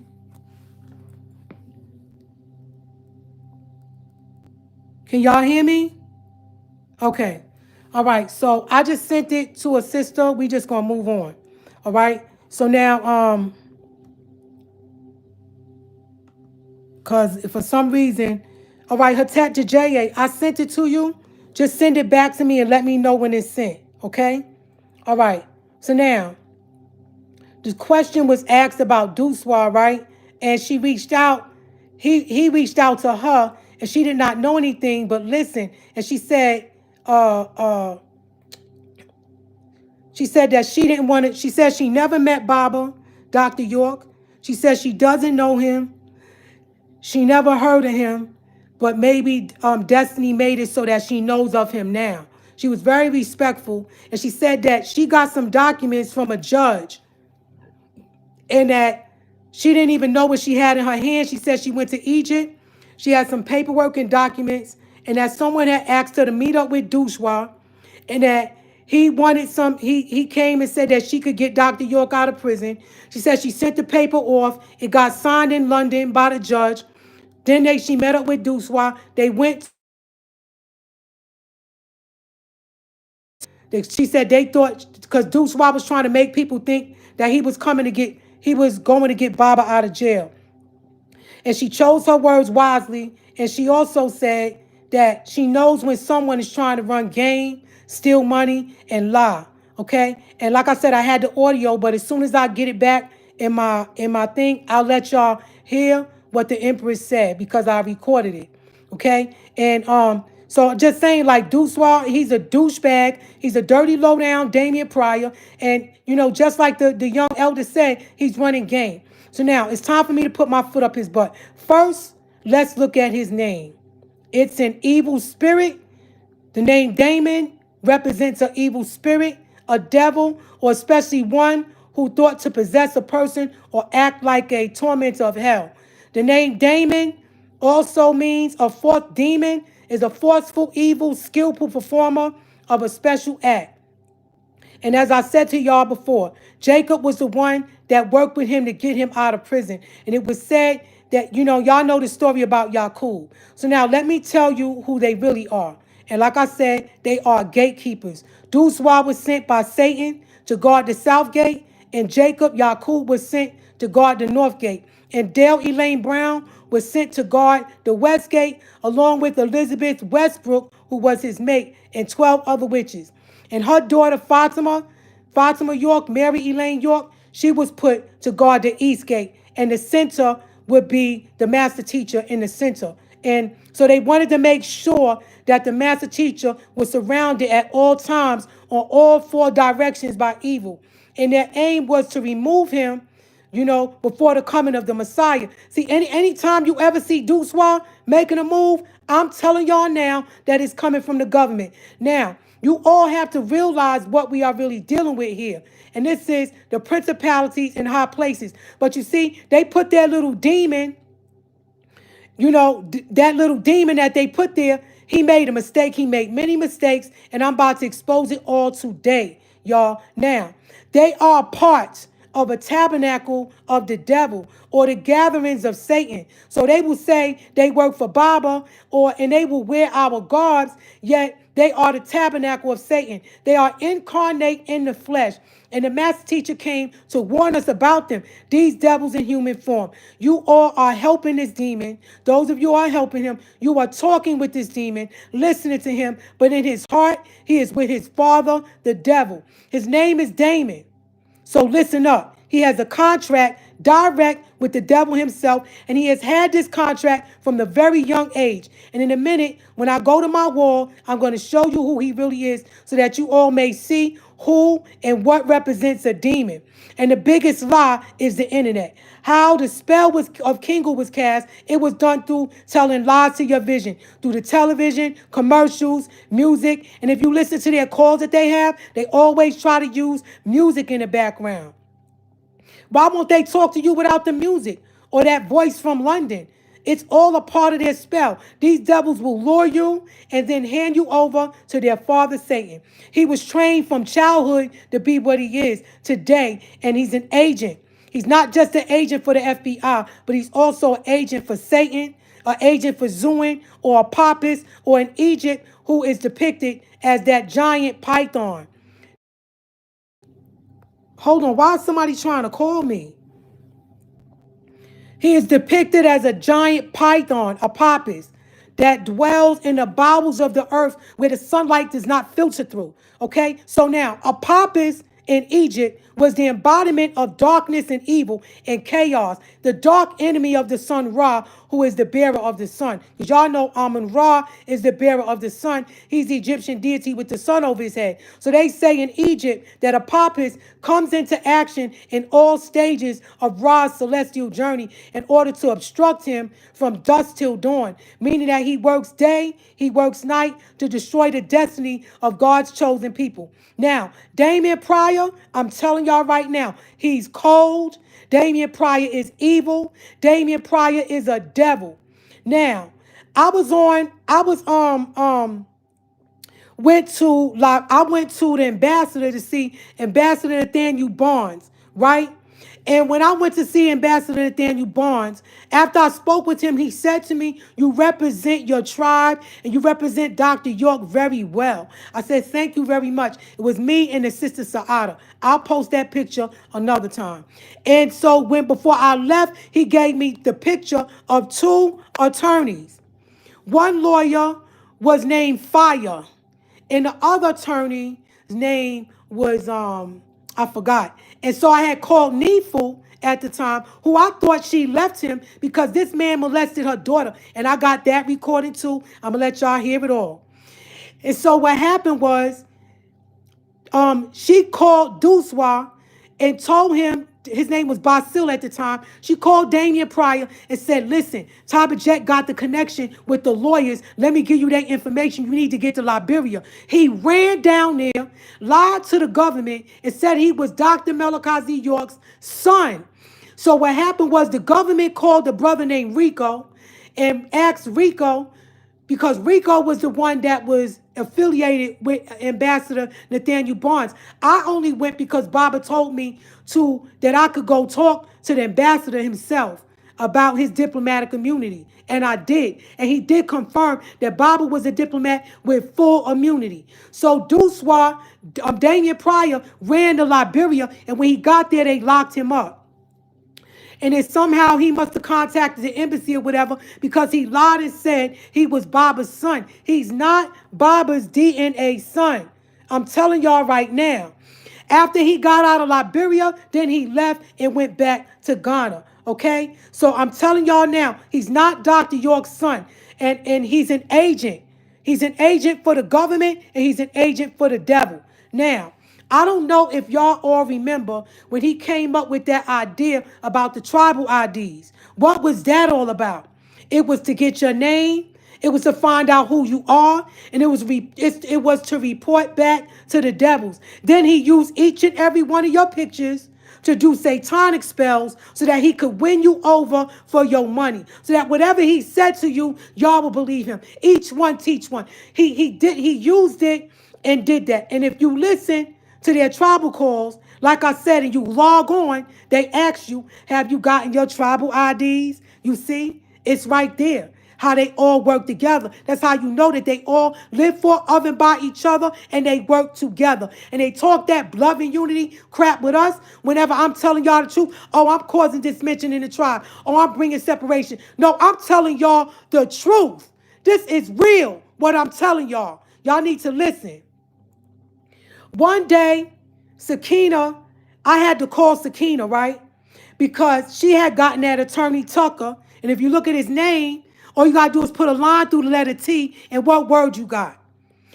And she called the attorney Tucker to stop me from working with the law firm that I had in Florida so that they could remain rich out here saying that they are working to free Baba when in actuality they're doing the opposite. So Sakina, while I'm on the phone with her, she gets pulled over by the police. The cops pull her over. So they was like, yeah, you want to step out the car, ma'am? Where'd you get this car from? Blah, blah, blah. So while they talking to her on the phone, the officer comes to the passenger side of the car because she still had her phone on speakerphone when she was talking to me. The officer comes on the passenger side of the car and he said, can I have your name? What's your name? He said, Damon. He said, Damon, you got a last name? He said, yeah, Damon Pryor. He said, can I see some ID? Them niggas was scared. And I said, oh, sweat. She was in a car with Duswa. Sakina and Duswa work together. I'm telling you now. Now, after I told y'all what he did, I got a recording with her talking about Ghana is not still on the table. Liberia is still on the table. How was Ghana on the table when Deuce was under investigation? Now, listen to this recording. And y'all not going to get me to erase this one. Hold on. What recording? I got it. Recording number. Okay, I got it. Recording number. I ain't going to say the number. I'm about to play this for y'all. Listen to this. How was Ghana on the table when he's under investigation? Listen to this, family. I already reported it to the police in Ghana, the police headquarters, and they're doing an investigation. But I feel like they need. I'm not sure. Like, hold on. That's Diamond talking, y'all. That's Diamond and I talking to the people at the embassy in Ghana. Listen to this. Do an investigation, but it's a little different there. Can y'all hear me? Please let me know if y'all can hear me and y'all can hear the recording before I begin. Can y'all hear me? Can you hear the recording? Somebody in the chat? Okay, good. Hold on. Diamond. I'm on a Diamond. Hello, yes. Sir. This is her auntie. My name is Deborah. Yehuda Jackson. If you don't mind, sir, is it okay if I intercede to explain a few things to you? Because Diamond is really shaken up, and it's hard for her to express herself and communicate.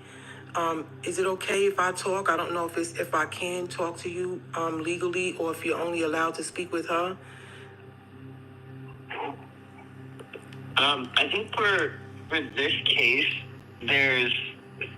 so I guess in regards when it comes to what needs to be discussed, I guess at the end of the line, right now the embassy or our people on ground yes. are taking the lead on this. Oh, okay, thank you.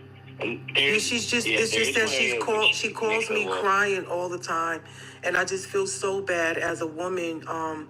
I don't have children, but I do know her little girl, and I used to and I'm the woman who helped her escape the situation. I paid for her to stay in a hotel. I sent her money through SendWave to get here to the United States. Since she's been here, I helped her get clothes and shoes. She's got a job now. She's trying to work, and I'm trying to help her hold her head above water. She's just shooken up about this because Child Protective Services got involved, and the child's father took her daughter from her. So she doesn't have custody of her daughter right now because they're trying to, sometimes people or families don't understand. They're trying to blame her for what happened to the little girl. So she's just shooken up about it. And also what I know, the man, Damon Alvin Pryor, he's a convicted felon. He's been arrested so many times, and he's also repeated this crime before here in the United States. And there's another family that he raped a little girl. The father of the child, her name is Nawal Westbrook, I believe, is her the girl he raped here in the United States. And then there's another girl named Vernalise Cameron. Her son, his name is Jamoki Cameron. He sodomized her son. But what he did with this little boy was he brought the mother, Vernalise Cameron, to Ghana with their newborn child and her youngest son and told her, I don't have the money to bring the other boy here to Ghana, so let's leave him with the mom, and when we get enough money, we'll pay for him to fly out through some type of, how I don't know how children can fly or something like that. So what he did was he came back to the United States while he left the mother with their newborn child and her youngest son in Ghana, and he had the little boy with him. So Lord knows where he took this little boy, what he did with him the whole time he had the little boy, and then they flew back to Ghana together. So after a few months, the mother caught him sodomizing her son, and they got into a big fight. And she also went to the embassy to get an emergency passport, just like Diamond did, to fly back to the U.S. And I don't know where she is. She disappeared. No one's ever heard from her. But I heard about it, and I tried to reach out to her, and she kind of like shunned away. I don't know why she did that, but she did go on Facebook, and she had posted a story about trauma that she went through with this Damon Pryor character. So I don't know where she is, but I do know that they do have it on record that Vernalise Cameron, she also left the embassy because of what he did to her son. So this man has done this several times.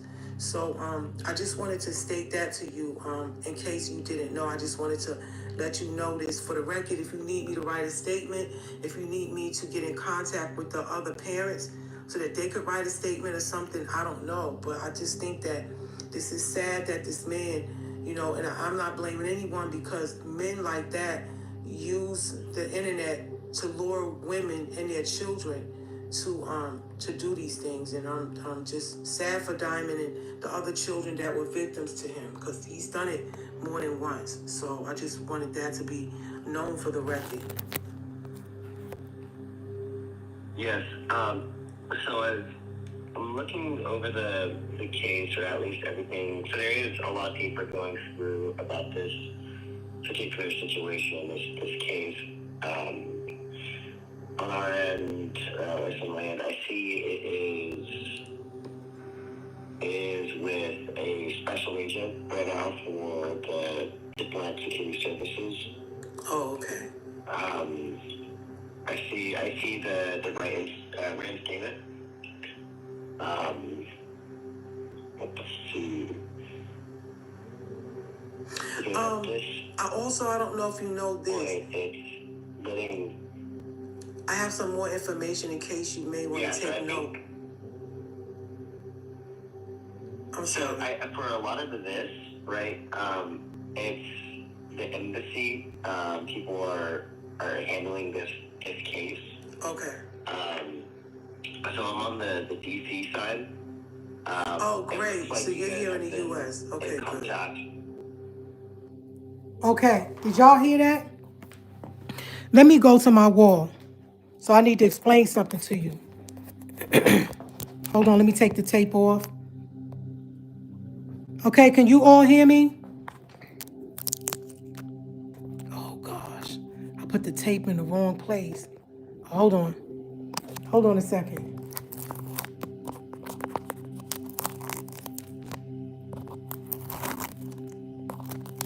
Okay, can y'all see me? All right. Okay. Check this out. All right. This is Vernalise Cameron. All right. That's Vernalise Cameron, and that is the girl that he was in Ghana with before Diamond came in the picture. She has two boys, one named Jamoki, one name, the other son, the little boy name is Marimbe. Okay? And unfortunately, he left her in Ghana because they have a daughter together. And he left her in Ghana and he went to the United States to get her son. And because, you know, she don't play. You see? You could tell she don't play.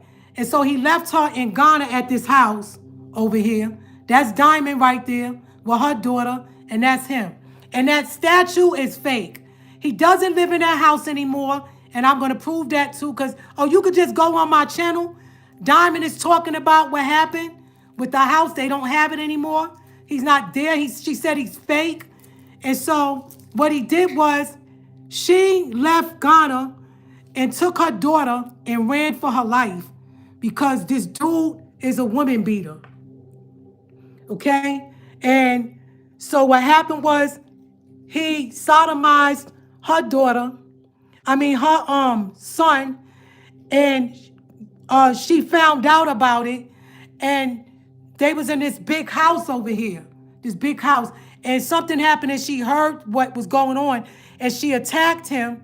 He beat her, body slammed her. She ran to the embassy for her life, and she left with her kids. And she had malaria, her children had malaria, and she was 3 months or 4 months pregnant, and she lost their second child they had together. And then Child Protective Services got involved, and he was put under investigation. And they never spoke about it, and she just said she ain't a part of this tribe no more. And the thing is this, y'all. How can a family or somebody accuse us and blame us for what other people do? If you got a sick man, he been this way before he came into the doctrine. What does that have to do with us? But see, you all keep on condoning this type of behavior. Here is Diamond right here. That's Diamond, and that's him there. And I'm going to play an audio with her talking as well. But she said what she caught him doing to her daughter. All right? And this is him right here with his 6 toes. I did not Photoshop this picture, okay? And if it's not, tell him to put it back up. Why did he take it down? He shut his whole Facebook page down and then put it back up again. You know why? Because he's under investigation. So he didn't want the government or whatever to find out where he lived at through the Facebook page. So he took everything down, disappeared, and then put another one up. And I want to show y'all. I hid her face. You can't see the little girl. This is the child that he sodomized. Okay? This is her daughter. All right? You can't see the child face here. You can't see the child face here. This is the child that he sodomized.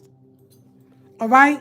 And when the father, when I helped Diamond get back to the United States, Diamond, the CPS came and took the daughter, and they took her to the hospital and examined her. You know, her rectum was injured, was ruptured, and so was her vaginal walls, ruptured. Okay? This is a grown-ass man touching freaking little girls.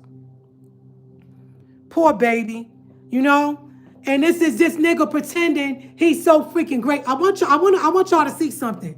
Look, if you look at his face, hold on. There's something I gotta do. Hold on. I gotta get my pointer. Where's my pointer at? I gotta show y'all something about this dude that y'all are missing, that y'all can't see. Hold on. I want y'all to check this out. Okay. I couldn't find my pointer, but I got something else. Okay. If you look closely, you see his head? He has a knot right there. You see? His nose is distorted. You all are not seeing this. You see right there that crease in his head? That's his nose is not straight on his face. And he has 6 toes. Okay? If he was to shave off all his head, you would really be able to see how he looks. See? Look, here it is again. You see that crease right there? You see that crease? His nose is not is distorted. It's not on his face properly. He's a demon. Look, you can see it right here. You see? His nose. Look at that muscle right there. You have to look and you can see who he really is. He's a demon. Look at him right here. You can see that crease right there. It's because the bone is not directly connected to his face. You see? And Baba told Nephil, the girl he has 3 children with, to get away from him. She said, Baba told her, y'all are from 2 warring tribes. If you don't get away from him, he's going to kill you. So if he is Malachi's son, wouldn't you think that Baba would have told his daughter to get away from him because y'all are related? He wouldn't have said that y'all are from 2 warring tribes. So you see, and if you look at him here, he looks like a sick person here. He looks like he messes with children. He looks like a sick man. That is how his head is shaped. It's shaped like that. His face is not contoured properly, but if you know how to groom yourself, you'll see. Look at this picture here. Look at him. He's a demon. He's not what y'all think he is. Look, he's using our garbs, and he's trying to dress himself up. He puts bajine in his beard, but if you look at him, look at that crease right there that I told y'all about. He's a demon. You see, his nose is crooked. One eye is larger than the other. And this is his mate, the woman that he married in Liberia. Now, she works for the government, so I'm pretty sure she heard about what he did to that little girl. Okay? This is him here. Look. I mean, look at that, y'all. Y'all think that's cute? He thinks he's Yanun? Y'all look at that face. It's not, he's a, look, man, this nigga's a demon. He's a freaking demon. I don't understand why y'all can't see what he is. Look at him.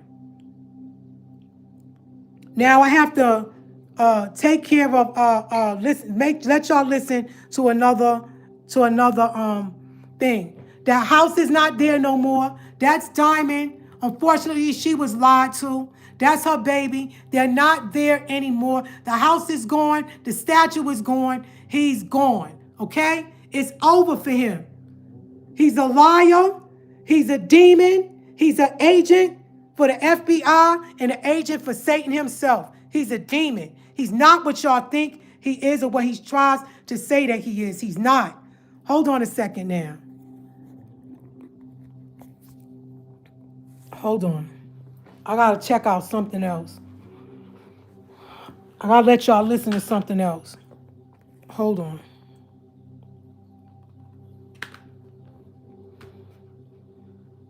Let me see, what recording is that? What number is that?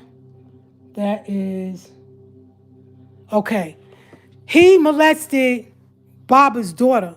I mean, he molested his first, the Neefel, Elizabeth Westbrook, he was sexually molesting her as well.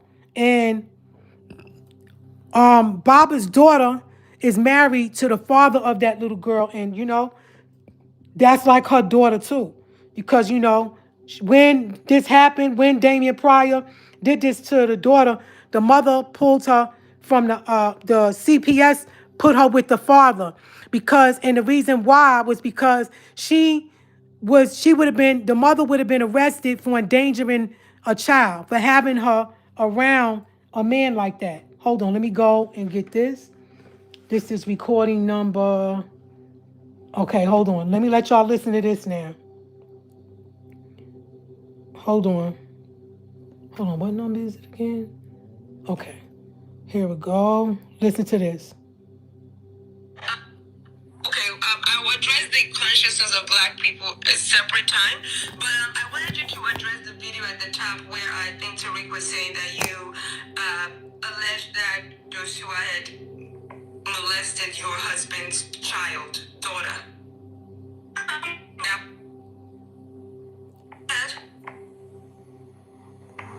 This recording is going in and out, y'all. I just want y'all to know that it's not me. Hold on.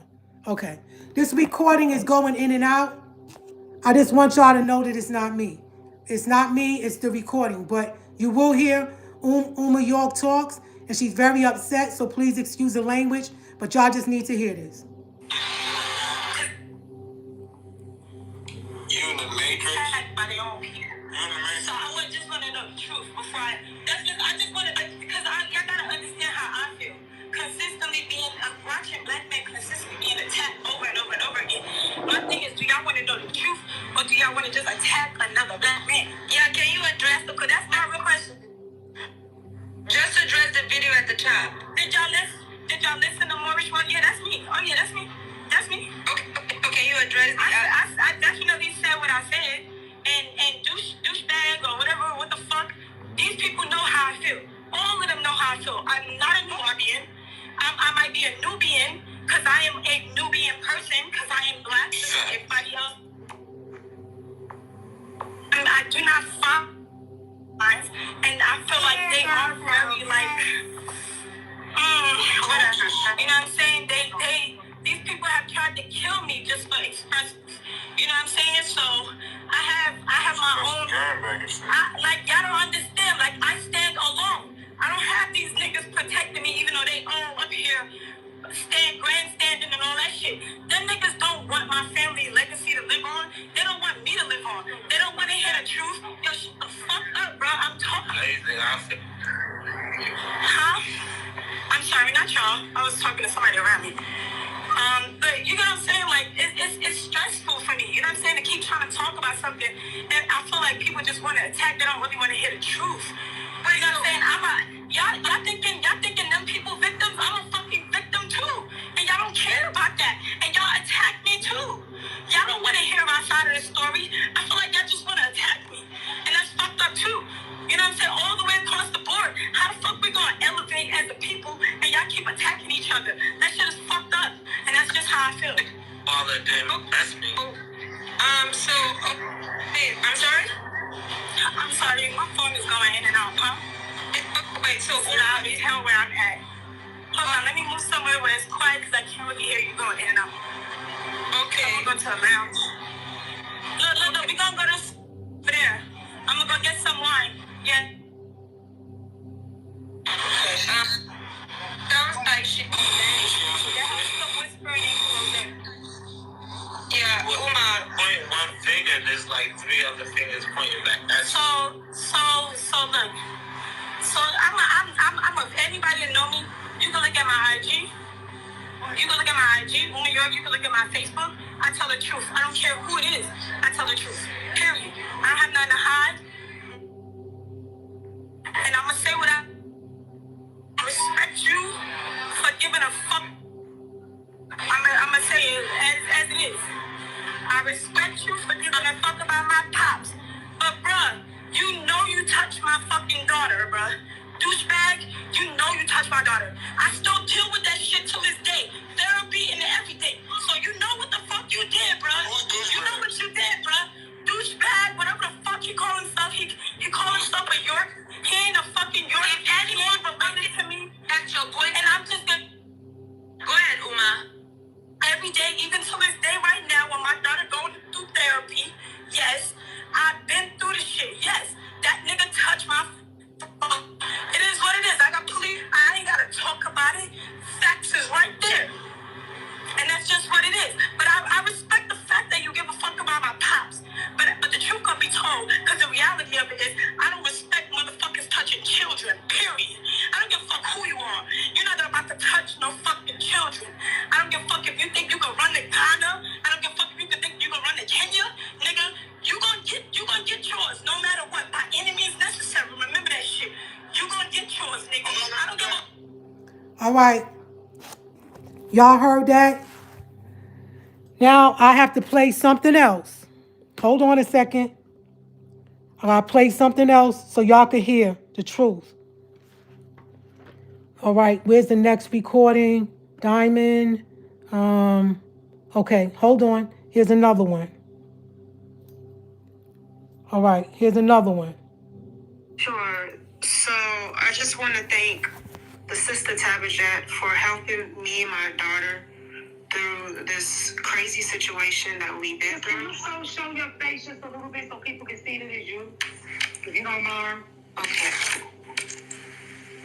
All right. Thank you, sis. Can you just let them see who you are so that way the family can see that you are the sister that lived in Ghana, correct? Yes. All right. Tell the family what happened. You took notes, right? Because I told you to make sure you take notes. Yes. Okay. I stayed in Ghana for a few years, 3 years and a half. Me and my daughter, I don't even know where to start. Well, let's just say this. He would come by my house and I would braid his hair. If you notice on Facebook, he has a picture of his hair twisted. I was doing his hair. Yeah. And he would come by my house and, to see us. And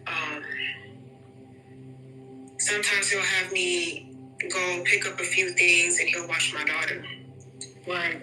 Yeah. So he wanted me to go to the store to get some snacks. So I left sneakily so my daughter wouldn't see me leave because, when she sees me leave, sometimes she cries and stuff. Right. How old is your daughter? She's 4.5. Okay. So I just want to stop you because I need to ask you this one question. Your daughter's 4.5 years old. But how long were you in Ghana with Duswa around your daughter? How old was you when you first met Duswa? How old was your daughter? She was 16 months. 16 months?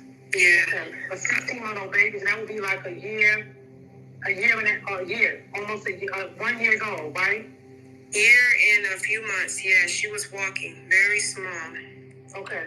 Mm-hmm. Okay, so go ahead. What happened? So you went to the store. I'm sorry, I just wanted the family to know how long you've been in Ghana, how old your daughter is. She's a beautiful little girl, too. But go ahead. So you went to the store. Yeah, I went to the store and she was with him. I ended up forgetting something at the house, so I came back in. I didn't want to, disturb her because I didn't want to know I was inside the house. Mm-hmm. And I didn't hear her. That's the thing. She's very active. She likes to play around and stuff.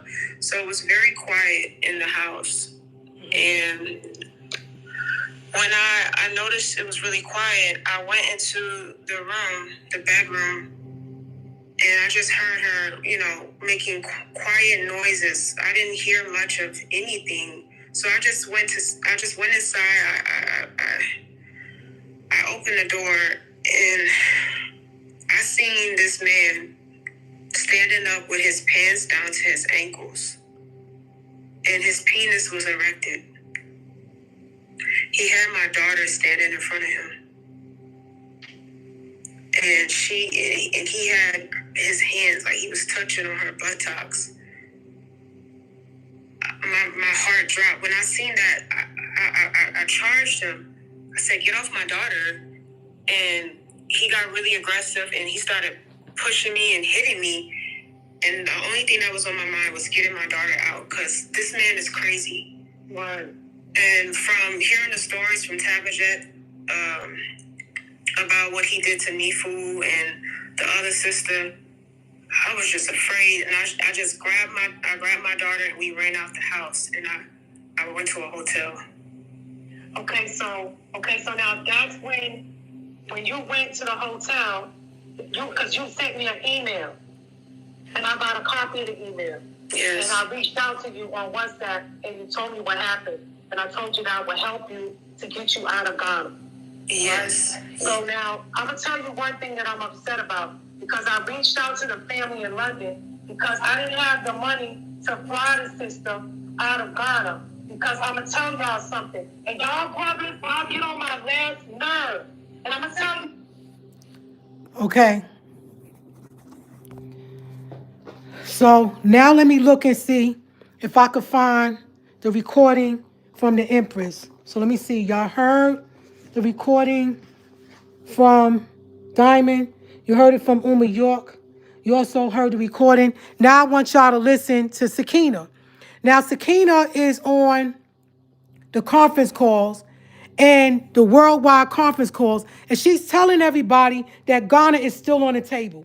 First of all, this nigga's a liar. Ghana is not on the table, okay? First of all, he is not a part of this tribe. I don't understand why they won't delete this dude. I'm going to tell you, I understand why. They all work together. I want y'all to hear Sakina talk about Duswa. And remember I told y'all they was in a car together many years ago. They was together. And I said, yeah, who you with? She said, nobody was there. So now I want you to listen to Sakina talk to him. Hold on, let me get recording number. Hold on. Okay, here we go. Listen to this, y'all. And listen to the music in the background. And I want you to listen to Sakina's nasty, disgusting voice. That make me want to throw up. Her tone is so horrible. Listen to this. Follow back, family. Hold on. Okay, yeah, that's me. Listen to the lion demon, Sakina, and listen to what she's saying. First of all, she said that Baba said it's not no one person that's going to get him out. That's what they're saying because they're jealous, all right? Baba said it was a man that put him in there, and it was going to be a woman that got him out. Okay? He didn't say all women, a bunch of women. He said he will be taken off the ark cross by the spirit of Sakumtet and Hatet Haratet. That they will pull him off the ark cross. As the matter of fact, this was a update that Sakina went up there to see Baba with Nefu. Okay? So now I want y'all to listen to her talk about how the fight ain't over. We still got Liberia on the table and we got Ghana on the table. So what is she doing? She's supporting a pedophile. All right? It's already known the government of Ghana, and I got this recorded and I'm going to let y'all hear that in a minute. The government of Ghana knows that he raped that little girl. Kaya Joy Brewer is her name. All right, 4-year-old girl. And the father pressed charges, and there's documents with his name on it, and they're affiliating Duswa with Dr. Melakazi York. So why is Sakina backing up Ghana? Why? Because they all work together. Now listen to this idiot. Listen to her. Property is not going to get out. And that's why, for the past, say, 4 or 5 months, I've been stressing to the tribe worldwide. We have to turn it up on a spiritual path and a spiritual note because Baba Yananan has given us these most sacred orders so that we can utilize them. We may not have overstood during the time when we had the Sufi order because just being able to be a witness to the miracles of Baba calling the crafts down and the closer the craft will get to us, and then it would just disappear, gone into thin air, showing and signifying to us Wusabat is real. We weren't being called saviors, and we were called Ansarullah. We didn't find the rules back then, but we saw the miracles. And being able to be a part of that specific order, it meant something. It meant a lot because during those rituals, we saw the impact of the dynamics that came with it. Oh, she's so full of it, y'all. Oh my gosh. We still had access to those rituals. So we went from the Sufi order to the ancient mystic order of Melchizedek.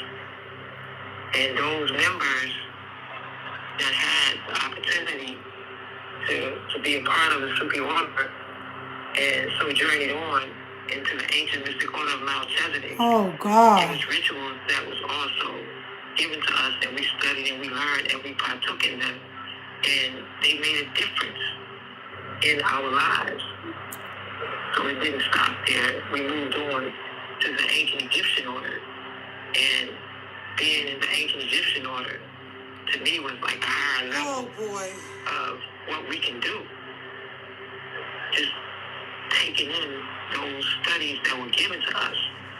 So being a part of all of those different orders, now here we are today in 2024, January, fighting to get Baba out.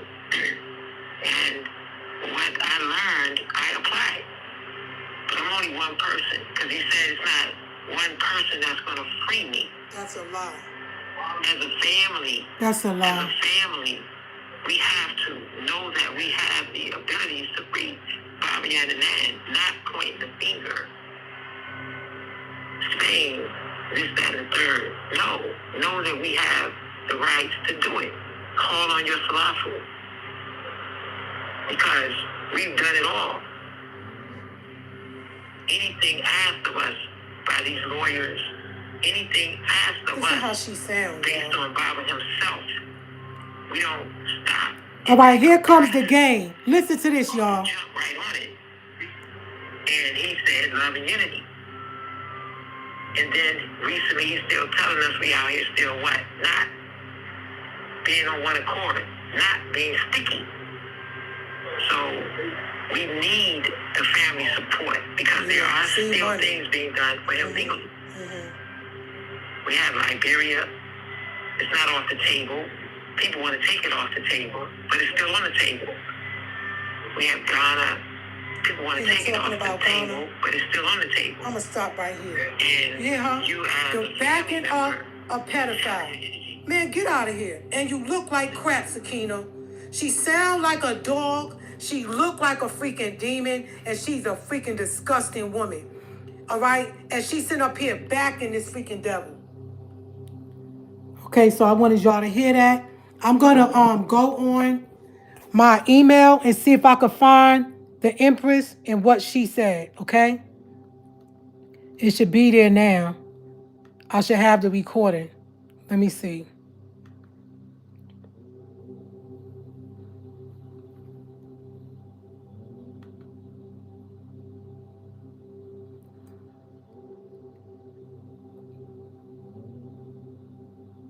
I don't know why it ain't here. It ain't here, y'all. This is deep. The lady was talking bad. I got it recorded. If y'all want to email me, I can send it to y'all, and then y'all can listen to it. But I don't know why it's not here. I just refreshed my email. You know, y'all know the government. Look, let me explain something to y'all. Yeah, somebody said the Empress is fake too. Look, I don't know that lady, man. You know, she said she didn't know Baba. She wasn't disrespectful, but she said Duswa was full of it. Okay? That's what she said. All right, so now, hold on a second, y'all. Let me, so now y'all heard all those recordings. All right? You heard Diamond say what she saw this man do to her daughter. You heard Uma York. Yeah, I know she was upset, cursing, but they're not Sabian. She'll tell you in a minute. I'm not Sabian. That's my father, you know?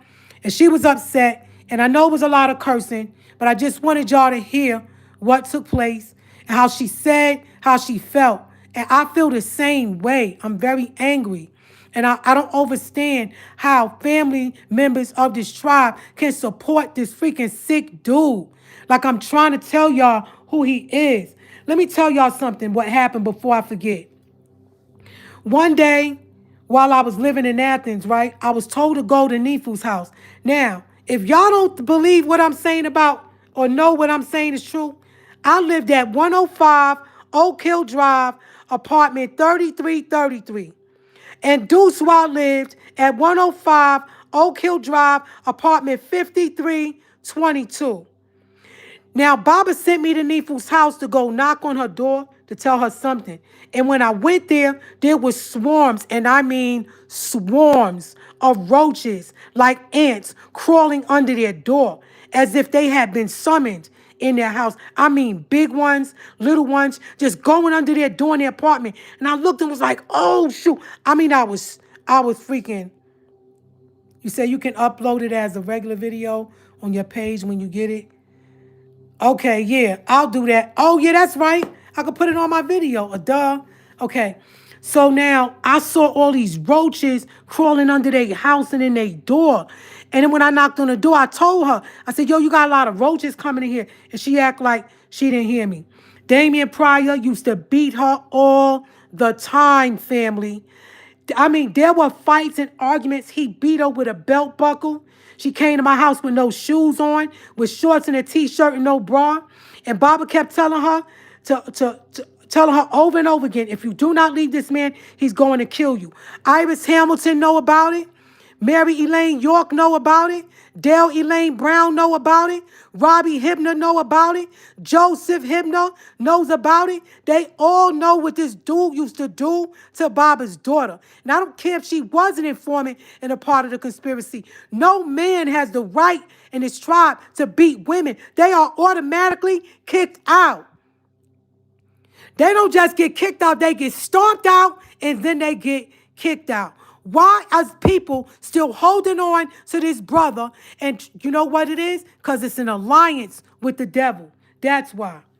One day, when Nefu had got beaten, Hotep Amunet, I called her, because she was only sister at the time that was around and had a vehicle. She came and picked me up, and we picked up Nefu, and we drove her to her sister Kirsten's house. So my thing is this. Hotep Amunet was breastfeeding one of her children. She had milk in her breast and was nursing Taharka. I thought that was disgusting. And Taharka threw up all the milk too after she nursed him. Because she didn't have no bottle for him or nothing. We just ran. She ran for her life. Went to her sister Kirsten's house. And then she went to Texas. Found out she was pregnant. And then got back with Duswa again. She was pregnant with her third child, Rainin Nutek. Right? And so then, shortly after, Hotep Amunet knew this. Right? I'm talking about the sister that run the North Carolina bookstore. She knew all of this about this dude. And then another sister told me that they had some convention at the bookstore in North Carolina, and she brought Duswa a plate of food. She was bringing him food, catering to him, and y'all was giving him money, and he was doing them tribal IDs. All I got to say, y'all, is, and I'm going to tell you this, and this is a fact. Y'all get in contact with any of Duswa's, ask this question. If he's such a good man, why all the children of his, why all the mother, all of the children that he have, the mothers that he have children with, why they all stay away from him? Think about it. He's in Africa. He got this big house. Why aren't the mothers sending their children to spend time with them in Africa? Why do they stay away from his crazy behind? Why? Okay, listen. Duswa molested his own children.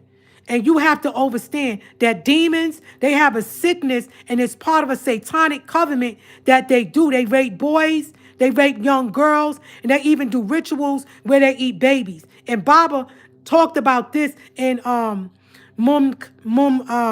is the name of that Pataruk? It's called Mun Mak'u Wupatamim Mukhe, Freaks and a Perfect Creature. If you go to page 11, I got the book right here. Verse 9, it states that during the witch hunt, the Middle of Ages, during the Wiccan Sabbaths, they were depicted. They had meetings of obscene behavior, such as worshiping and copulating with a devil figure after dancing and feasting on an animal or unbaptized baby. Now, before I forget, there are elders in South Carolina that support him. So when you all see this, just know that it's an elaborate scheme and they all work together.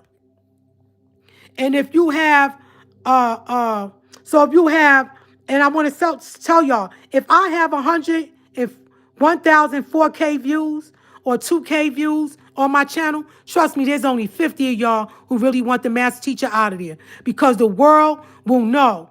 Trust me, who the master teacher is, all eyes shall behold. Yet, unfortunately, only a few of us is going to make it. You know what I'm saying? It's like the parable I read about the sower when he sowed seeds. So again, Duswa York molested his own daughter from his former mate, Nama. He molested that daughter, and then that daughter spoke about it with Nawar, and Nawar spoke about it to their mother, and their mother told Nefu, and that's how that went down. And she told Elizabeth Westbrook.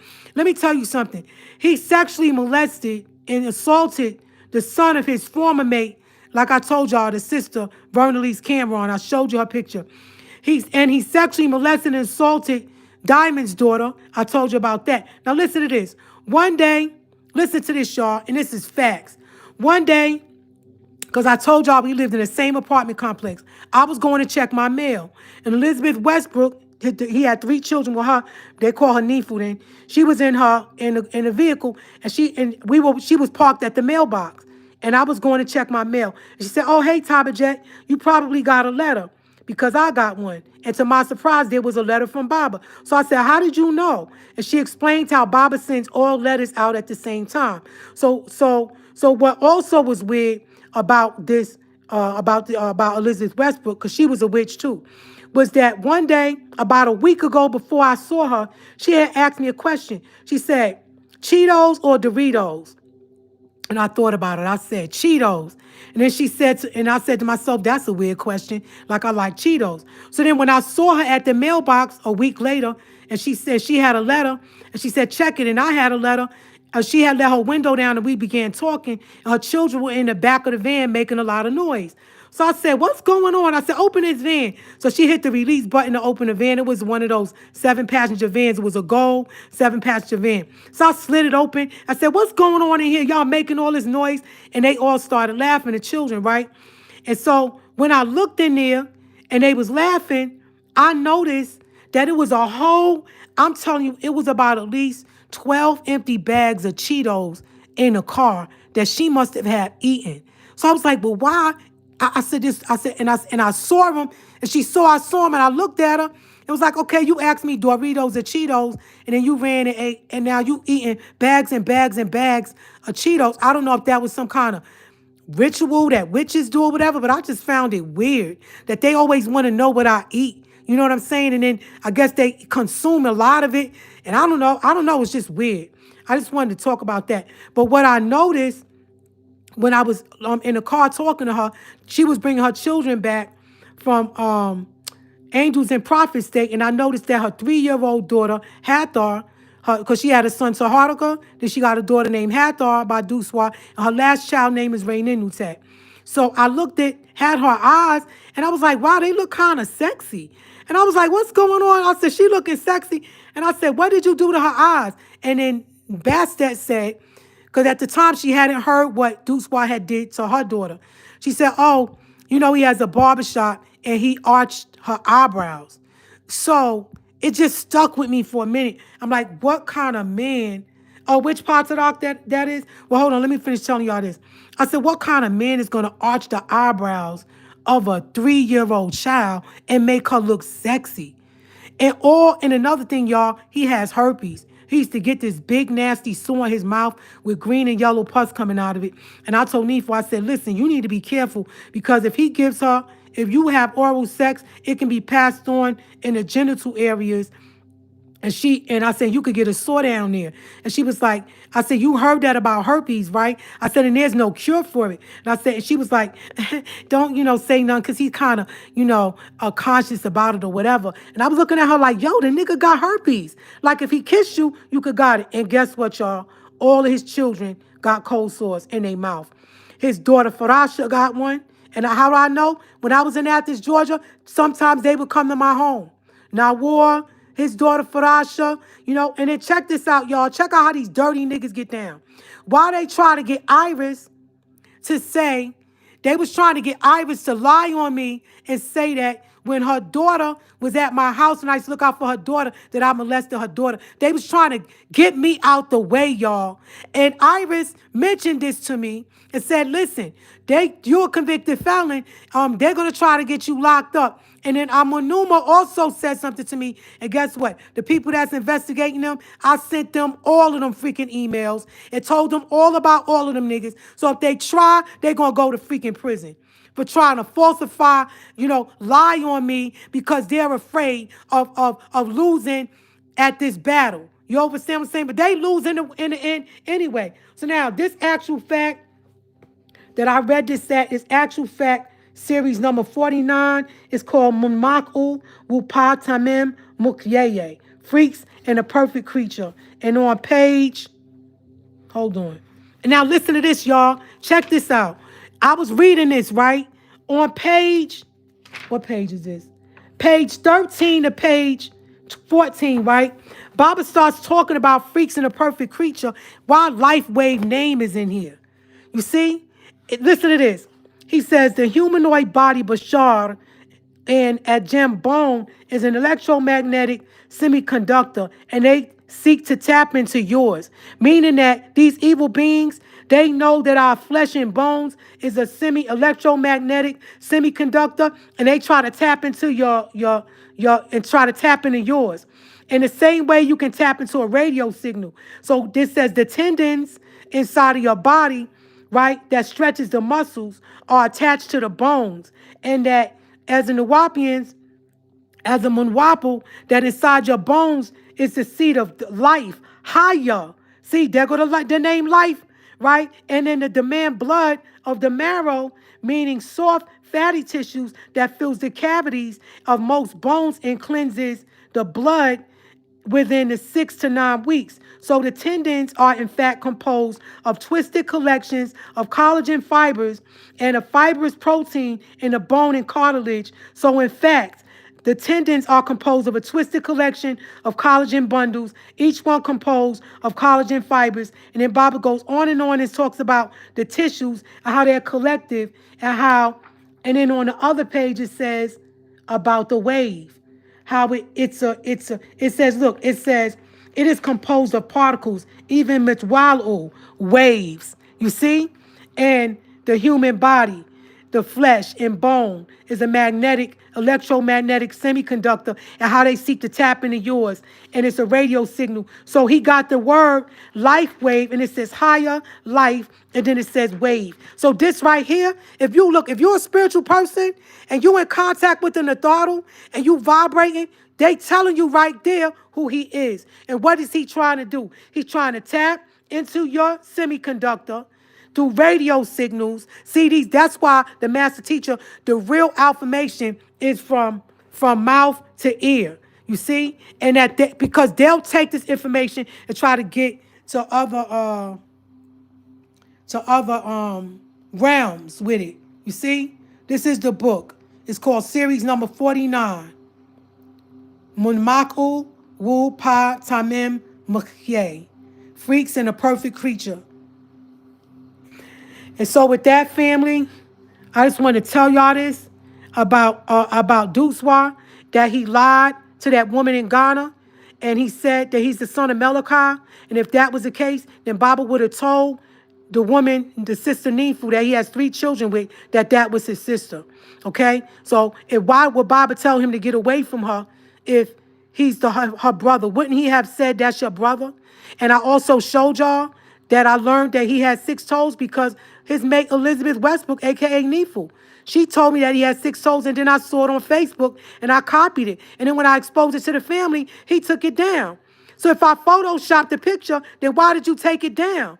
And not leave the original picture up and then show a video footage of your feet, but not the entire body or the body that was attached to the feet. What fools these mortals be? Okay? Oh, and before I forget, y'all, when Damon Pryor had violated the brother Quinn and Elizabeth Westbrook daughter, Dale Elaine Brown was hiding him in her house.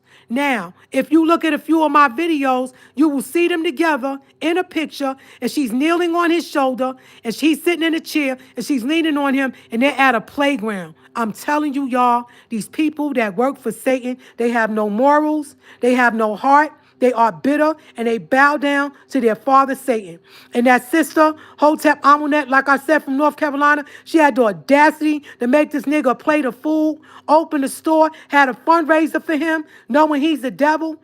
And that's why now she's sick. You see? Because they turn their backs on their master. You know what I'm saying? For the son of Satan, the omen, Damon Alvin Pryor, born February 4th, 1975. He says he's born February 3rd, but I remember his mate telling me he was born February 4th. But if he is born February 3rd, happy birthday. Happy birthday. Duswa also, let me tell y'all this before I close. Duswa also went to Kenya. He lied to the brother that did the Rams ritual, whose name I will not mention. And the brother said that he lied and said that he was the son of Malachi, and then he went to Kenya. And when he got there, he met up with a witch. this black woman in Kenya that's a known witch. And I guess he and this woman were together. And then the brother called Baba's daughter and found out. He told me this himself. He called Baba's daughter and said, "Is this Baba's son?" He was like, "Oh my God, I done told this dude everything." You see, so he was trying to go to Kenya to mess up something so that Baba wouldn't be able to come out through the rituals and the sacrifices that was made for him. That is done for Baba every certain amount of years. He went down there to try to block that, to try to stop that too. All right. And then he told Diamond one time during a tribal call to mention Kenya to see if anyone had heard about his little elaborate scheme. All right. So I'm done with this dude. I hope you all understand what I said. I can't find my audio, but I will put it up. Like the brother said, I can download it. So as soon as I get off, I'm going to download what she said about Duswa, and y'all can leave your comments. And please be respectful, because I see that, okay. Please be respectful. I'm not the enemy. And those of you who want to support me, I appreciate everything that y'all did. I took care of my business, and I don't want to talk anymore. I just want to see the master teacher home and free with us. And I hope you all can understand this. Before I end, I need y'all to hear something. Hold on. I forgot. Oh, yeah, I got it right here. There's a brother. He calls himself Hotep, and he runs the bookstore in South Carolina. You know, I find it really weird that all of the mean, evil people, they always running bookstores. They always opening up stores. Like Baba said, it's always the light-skinned one that want to be the leader over the non-ether Nagaru and try to run things, right? Now listen to this. So some brothers told me, and I'm saying this because I don't want it to get out and somebody try to say, and they try to twist the story up. You know the saying, there's three sides to a story. Your side, my side, and then the truth. Now check this out. So some brothers told me that these people were slandering my name. The brother Toom over there that live in Brooklyn. First of all, where you come from?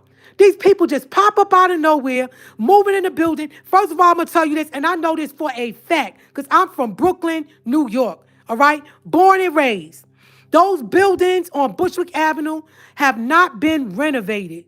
They've been up since the 1970s, and they have not been renovated. The pipes have not been renovated. Those buildings need to be renovated, and there are rats running up and down, in and out the temple. Okay? I seen it myself when I was out there. All right?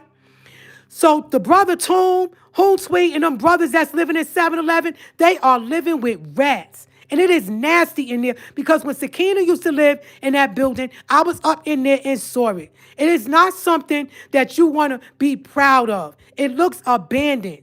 But see, they don't care as long as they get a name. It's for themselves. As long as they making y'all think they in like Flynn and they got this connection with Baba, they're gonna do that. I'm gonna tell you, them niggas are devils. And that brother Toom was trying to give the brothers my address when I lived in Florida to find out where I lived at. And I told him, I said, let me tell you something, nigga. Okay, y'all gonna see another side of me that is not nice. Excuse me. Maybe the ancestors don't want me talking like that. I was getting ready to go there. So this brother told the brothers where I lived and was trying to get me to give them a document. And he was talking to me. And I was like, where did you come from? I was like, why did you move in that building? Because they all moved to New York from Georgia when Baba moved his office to New York. And they all flew down there and went down there saying, yeah, move above the Mason-Dixie line, following each other, being fools. And what happened was they moved up in there, and some of them was homeless. So they was trying to mate up with sisters, get with sisters, moving in sisters' houses. Some of them didn't want to leave, talking about they got squatters' rights and all this other stuff. These are grown men trying to find somewhere to live, to get down to New York, to be close to the office, to be up, to be near Baba, doing what black devils do. If you're a man or a woman of power, they play you close and they work their way up to the ranks like Toom do. Okay, I'm in charge of the language. I'm about the language. I'm going to do the language. And he always slandering my name, talking about stuff that he don't know. And like I said, if Baba said this and that, don't go by word of mouth. Put it out there. Let me hear it. Let me hear what Baba had to say. If he's saying he hate me so much and I'm causing dissension and division in the tribe where you niggas is playing games with his life, what have you done, Toom? What have you done? You've done nothing. You sit around and you act like you rolling, you rolling with the big dogs and you're a bum. Okay? Y'all in there living in them buildings, squatting, okay? You don't pay rent. And you have the audacity to tell people not to support me. And you brothers in the lodge, y'all mad because I spilled the beans on the fact that y'all sleeping with each other. It's a fact. I used to watch y'all. Y'all all sleeping with each other. It's a lot of y'all. And guess what? That's your business. You ain't going to get up in my bed. You could go ahead and play these games with these other sisters. Hoorah, like you so gangster. But the reality is, Tashaka Malik is gay. The brother Iron Bolivar Frank is gay. And there's other brothers that I ain't going to name, but I know for a fact that them two brothers, they got men going behind them. They in that lifestyle. And they don't like me and I don't care. Because Shak Malik is sick right now. If you so gun-ho Baba, why are you sick? Why you got all this stuff going on in your life? Bro, where's your beautiful wife that you was married to, Nomika? You left her to sleep around with whores and women in this tribe and messing around. And and another thing, y'all. Hold on. Let me let y'all tell y'all what happened. So this brother named John Carr, he calls himself Hotep. He runs the bookstore in South Carolina. So he started telling people, don't support me. You know, Tabitjet is this and that. First of all, I don't even know that brother. So what are you talking about? Right? And he got a deformed hand that he keeps cuffed. He tries to hide. He got that deformed hand that's on the side. He was born deformed, and his father is a Caucasian, right? So now he don't like me, and he said some stuff. So I tried to call his mate first. I said, hey, can you pick up the phone? I need to find out what's going on. She wouldn't answer the phone. I said, all right, they want to play stupid, and they don't want to pick up the phone. So I left him a message. Then I called him. So when I called him, he started screaming, you ain't doing nothing. You've done nothing for Baba. Just screaming at the top of his lungs at me, right? So, hold on. So I got pissed off, and I left him a message. So I'm going to let y'all hear it. Hold on a second. Because I didn't appreciate him slandering my name. And then when I called him, he started screaming at me, you ain't doing nothing. Just going up. And I'm like, what happened to that nice couple that was helping me? And they was talking about it, saying that they know what I'm saying about these people are true. What happened? Y'all got converted? Because I'm going to tell you what people do. They'll come up to y'all and say, so what you think about Tabitjet? If you talk good, now they're going to try to go to work and do something to try to prevent me from getting the help. So that way Baba won't have anybody to help him. Because if you ask, y'all do the work and do the math. Ask yourself, who's doing the work? Who's trying to save Baba's life? It ain't them. Why aren't they working with me? I'm not the type of person that can't be worked with. You can work with me. I'm workable. Why won't they work with me? Because they know I'm not with it. If you're going to come right, don't come at all. If you ain't going to come right. And they know this. You see, they're hoping that something doesn't happen. So that way, if they assassinate the mass teacher in there, then they can move on with the legacy, steal all the books. Oh, and by the way, the Tabitjet and them got books out where Baba talks about who Tabitjet is, that Tabitjet is the wife of Harar. She was the wife of Jesus, or who they call Mary Magdalene in the Bible, that wasn't afraid to go to the tombs to find out what the Pharisees did to Jesus while the rest of the disciples ran. But they ain't going to print that. You see, they ain't going to put them books out. Trust me, she's sitting on a whole lot of books that was never printed. And they got Baba thinking that they printed them, but they didn't. But you know how the math teacher is. He know what they doing.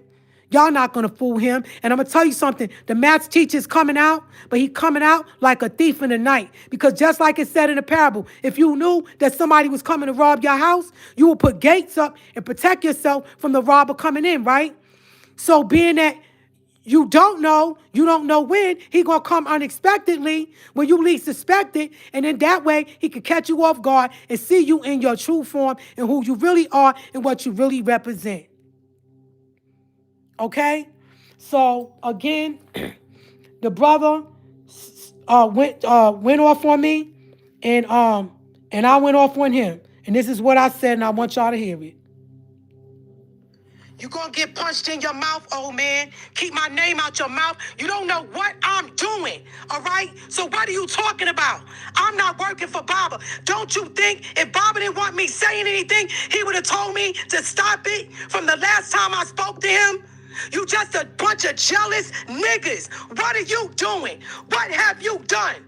I'm telling you right now, say something else. Let me hear my name come out your mouth again. I'm telling you right now, I'm sending my cousins over there to knock your teeth out your mouth. Y'all niggas gonna leave me alone, all right? I'm working to help him come home, all right?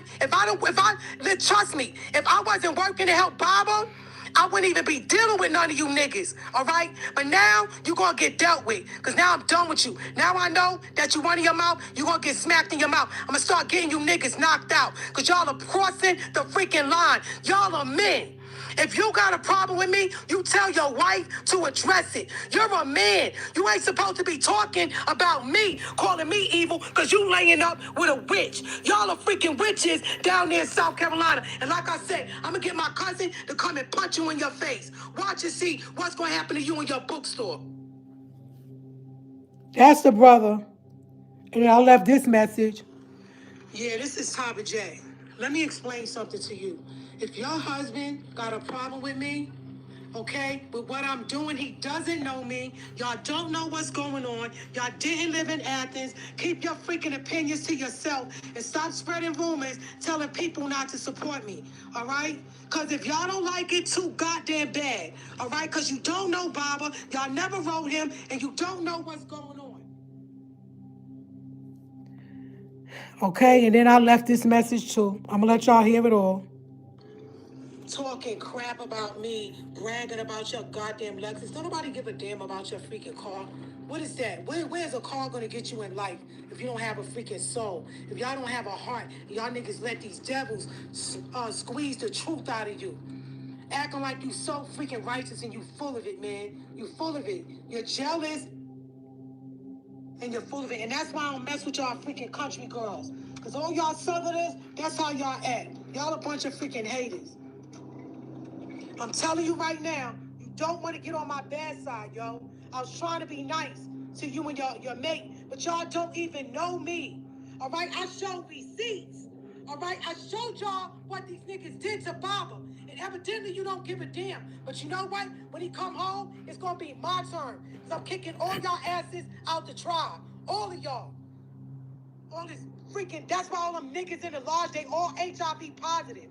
All you freaking stupid ass niggas, y'all are dumb. And then I left this message too. Might as well let y'all hear it all. Talking crap about me. What did y'all do about Duswa? I'm sitting up here telling y'all that this dude raped a freaking little girl. Several children that he raped, and Baba said he's a sick man, and y'all ain't doing nothing about that. All the brothers in the lodge are sleeping with each other, backboning each other. What are y'all doing about that? You know what, Weird? You ain't nothing but a jealous, doofy, ugly, bald-headed witch. That's what's wrong with you. You jealous. Worry about your freaking family and tell your husband, like I said, husband, talk about me again. Okay, that's it, family. That's it. Thank you. Hold on. I don't gotta do that. Oops. Hold on a second. Thank you for tuning in. I don't like to I'm trying to be private in my home. I don't want people looking around at everything. I don't think what I have is their business. This is an ensuite that Baba had made for me. He made these earrings for me too. And I said it in the beginning. There was a sister that came to my house and she stole it. She stole the earrings and the chain. I had to get the brother to make it over for me again. Anyway, thank you for tuning in. I'm going to keep bringing more information. The next person up is Sakina. And all you witches, I want to tell you something. If the demon comes to you or a spirit comes to you and tell you to leave me alone, you should follow those instructions, okay? These are eyeglasses, y'all. They're not shades. If you're doing witchcraft to me and the spirits tell you to leave that girl alone, that's what you need to do. You need to leave me alone, because what happens next is that you die. All right? Cut it out. I'm still here. I'm not going nowhere. I'm not leaving until the master teacher is out. And if you don't like it, too freaking bad. All right? Why do, family?